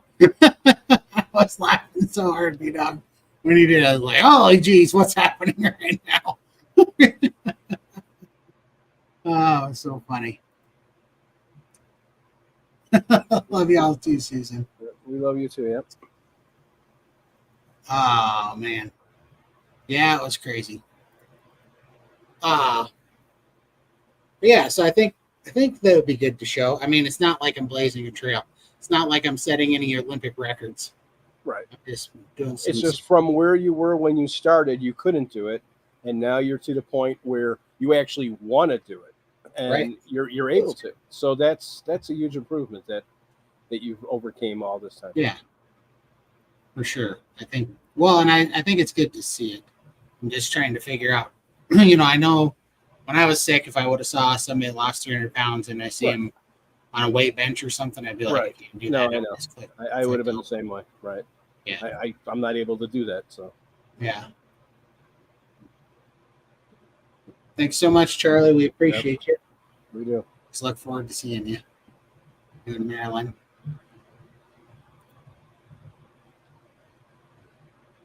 He's always enjoying something over there. I got so many. I got more pictures of Todd's meat on my phone than pictures of me. You know what's funny is they call this a restrictive diet. It doesn't feel very restrictive. Oh man. Started exercising after 6 months carnivore just because I feel like it make me feel good. It does. Right. Absolutely. That's the thing. Before, all the calorie restrictive diets and all that nonsense before, I just felt terrible. And they'd be like, well, you got to get up, you got to get moving, you got to, cut your calories and move your body more and all that stuff. So it was always just hell. Every time you do it, and it was just torture and miserable, and you had no energy, and it was you hurt, and all of these things, and you'd be. And for me, it was always the breath. I never could breathe because I always had bad lungs. Right. And so it's crazy to get out of breath now, and it feels good. Where it never used to feel good to get out of breath. In fact, right, because you were always that way. Now it's very rare. Yeah, now it's like your lungs expand. It feels good, you know? And it's also a reminder for you for how you used to be. Well, it is, but before, like I remember I was digging my snow or my four-wheeler out of the snow one time. Not very much, wasn't a whole heck of a lot, but I mean, I had an asthma attack like I never had before, and it felt like an elephant standing on my cheek just from a little bit of activity, Like that's what I was always dealing with lung-wise before. Now that my lungs work, and little did I know that was what Leslie and Keith talked about, the lymphatic fluid causing inflammation in my lungs was the problem, and I had lung infections. But my lungs never worked back then. Now it feels good to get out of breath a little bit, and your lungs expand, and you feel good. You're working them out, and you get more, more oxygenated tissue, and it feels good. And that's, because now this is the first time that I'm on this side of the fence where I go, oh, this is what those people, they don't understand what it's like to be on the other side of the fence, but this is what they're touting when they say exercise, you'll feel great. They've never been sick on that other side where it doesn't feel great. It just sucks, Did you notice that you could breathe different when you were in Austin? Oh yeah, for sure. The elevation, for sure. Yeah, it was easy to breathe in Austin. Yeah, super easy to breathe. In fact, I took like less breaths. I think less breath because you're getting so much more air in. Yeah, I mean, it really was. Yeah. Right. Oh, I'm glad you like the short videos. Yeah, I was almost dead for sure. Like no joke. And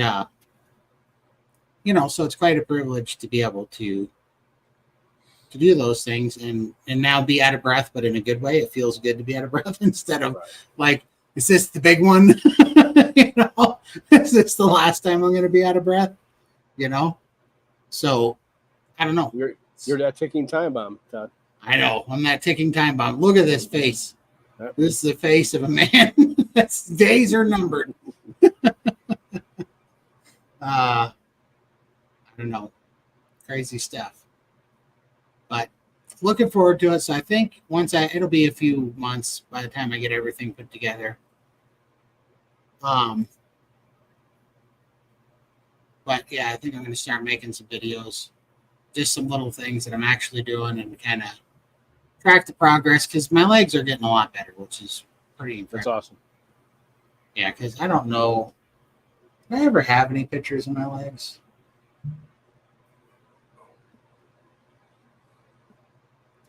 I'm looking. Probably going to have to look through some other stuff. But my legs were in bad shape, and they're looking pretty good now. So, and the movement is definitely helping.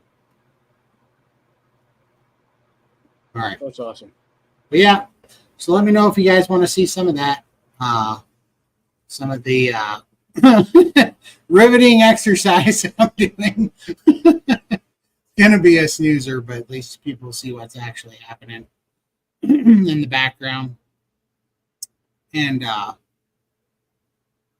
of what's making the difference, So, because weight is starting to move pretty quick now, and a lot of it's because lymphatic fluid's loosening up.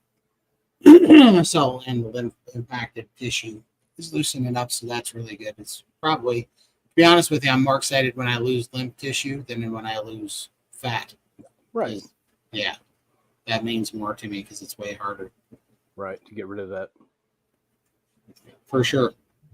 And if things go right, I'll hop on here tomorrow and I will eat 36 yolks. We'll do it live so that you guys can see me throw up on YouTube. Oh. Let's see. I had notifications turned on but didn't receive anything. I was thrown off that it's Sunday, so I got you guys wrong today. Oh, no worries. No worries at all. Yes, Todd, to the exercise videos. Okay. Sounds good. I will be putting those up. I have to make the garage somewhat presentable. Right now, it's got 25 or 30 years of my dad's stuff in there. Wow. So I got to get it all out of there and give it a pressure washing. evict some winged rodents. Get them all out of there. And the Basset Hound. Yeah. I don't know. He's probably going to be like, oh, it's about time you tidied it up in here for me. Yeah. Put a bed in here for me. Mm-hmm. Yeah. For sure. You know, it's funny because now that I'm spending more time outside, Cosette is, and that Basset Hound came in the yard and she was looking at it like, take a look at this guy. The nuts on this guy coming in my yard. She went over there and that little dude went and sauntered off. It was pretty funny.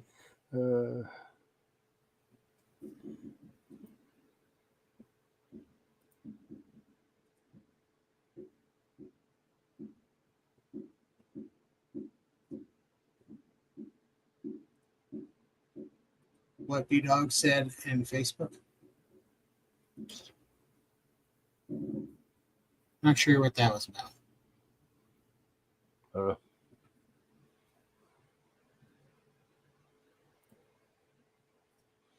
B-Dog. Oh yeah, I think on the South Park thing. Yeah, that did make its rounds on Facebook for sure. Oh. Yep, for sure. I don't know if Lindy's going to make it back on in the next 2 minutes. But we appreciate having all you guys, and we will be back next Sunday. We're going to try to make this a little bit more structured. Today, what really happened was I was going to be in Seattle, and we were going to do a show with Chafee this week, but then I had to work. So not next week, but next time we can do it is basically the first week in September. So we're going to do that the first week in September, first weekend in September, I think. As for now, that's tentatively the plan. But yeah, we appreciate you guys hanging out with us. And we wish we would have had more topics on the board, but we were kind of had changed plans at the last minute and didn't come up with a lot.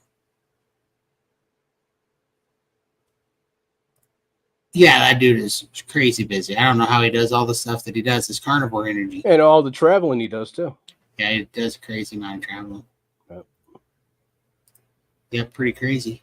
But we will see you guys next Sunday.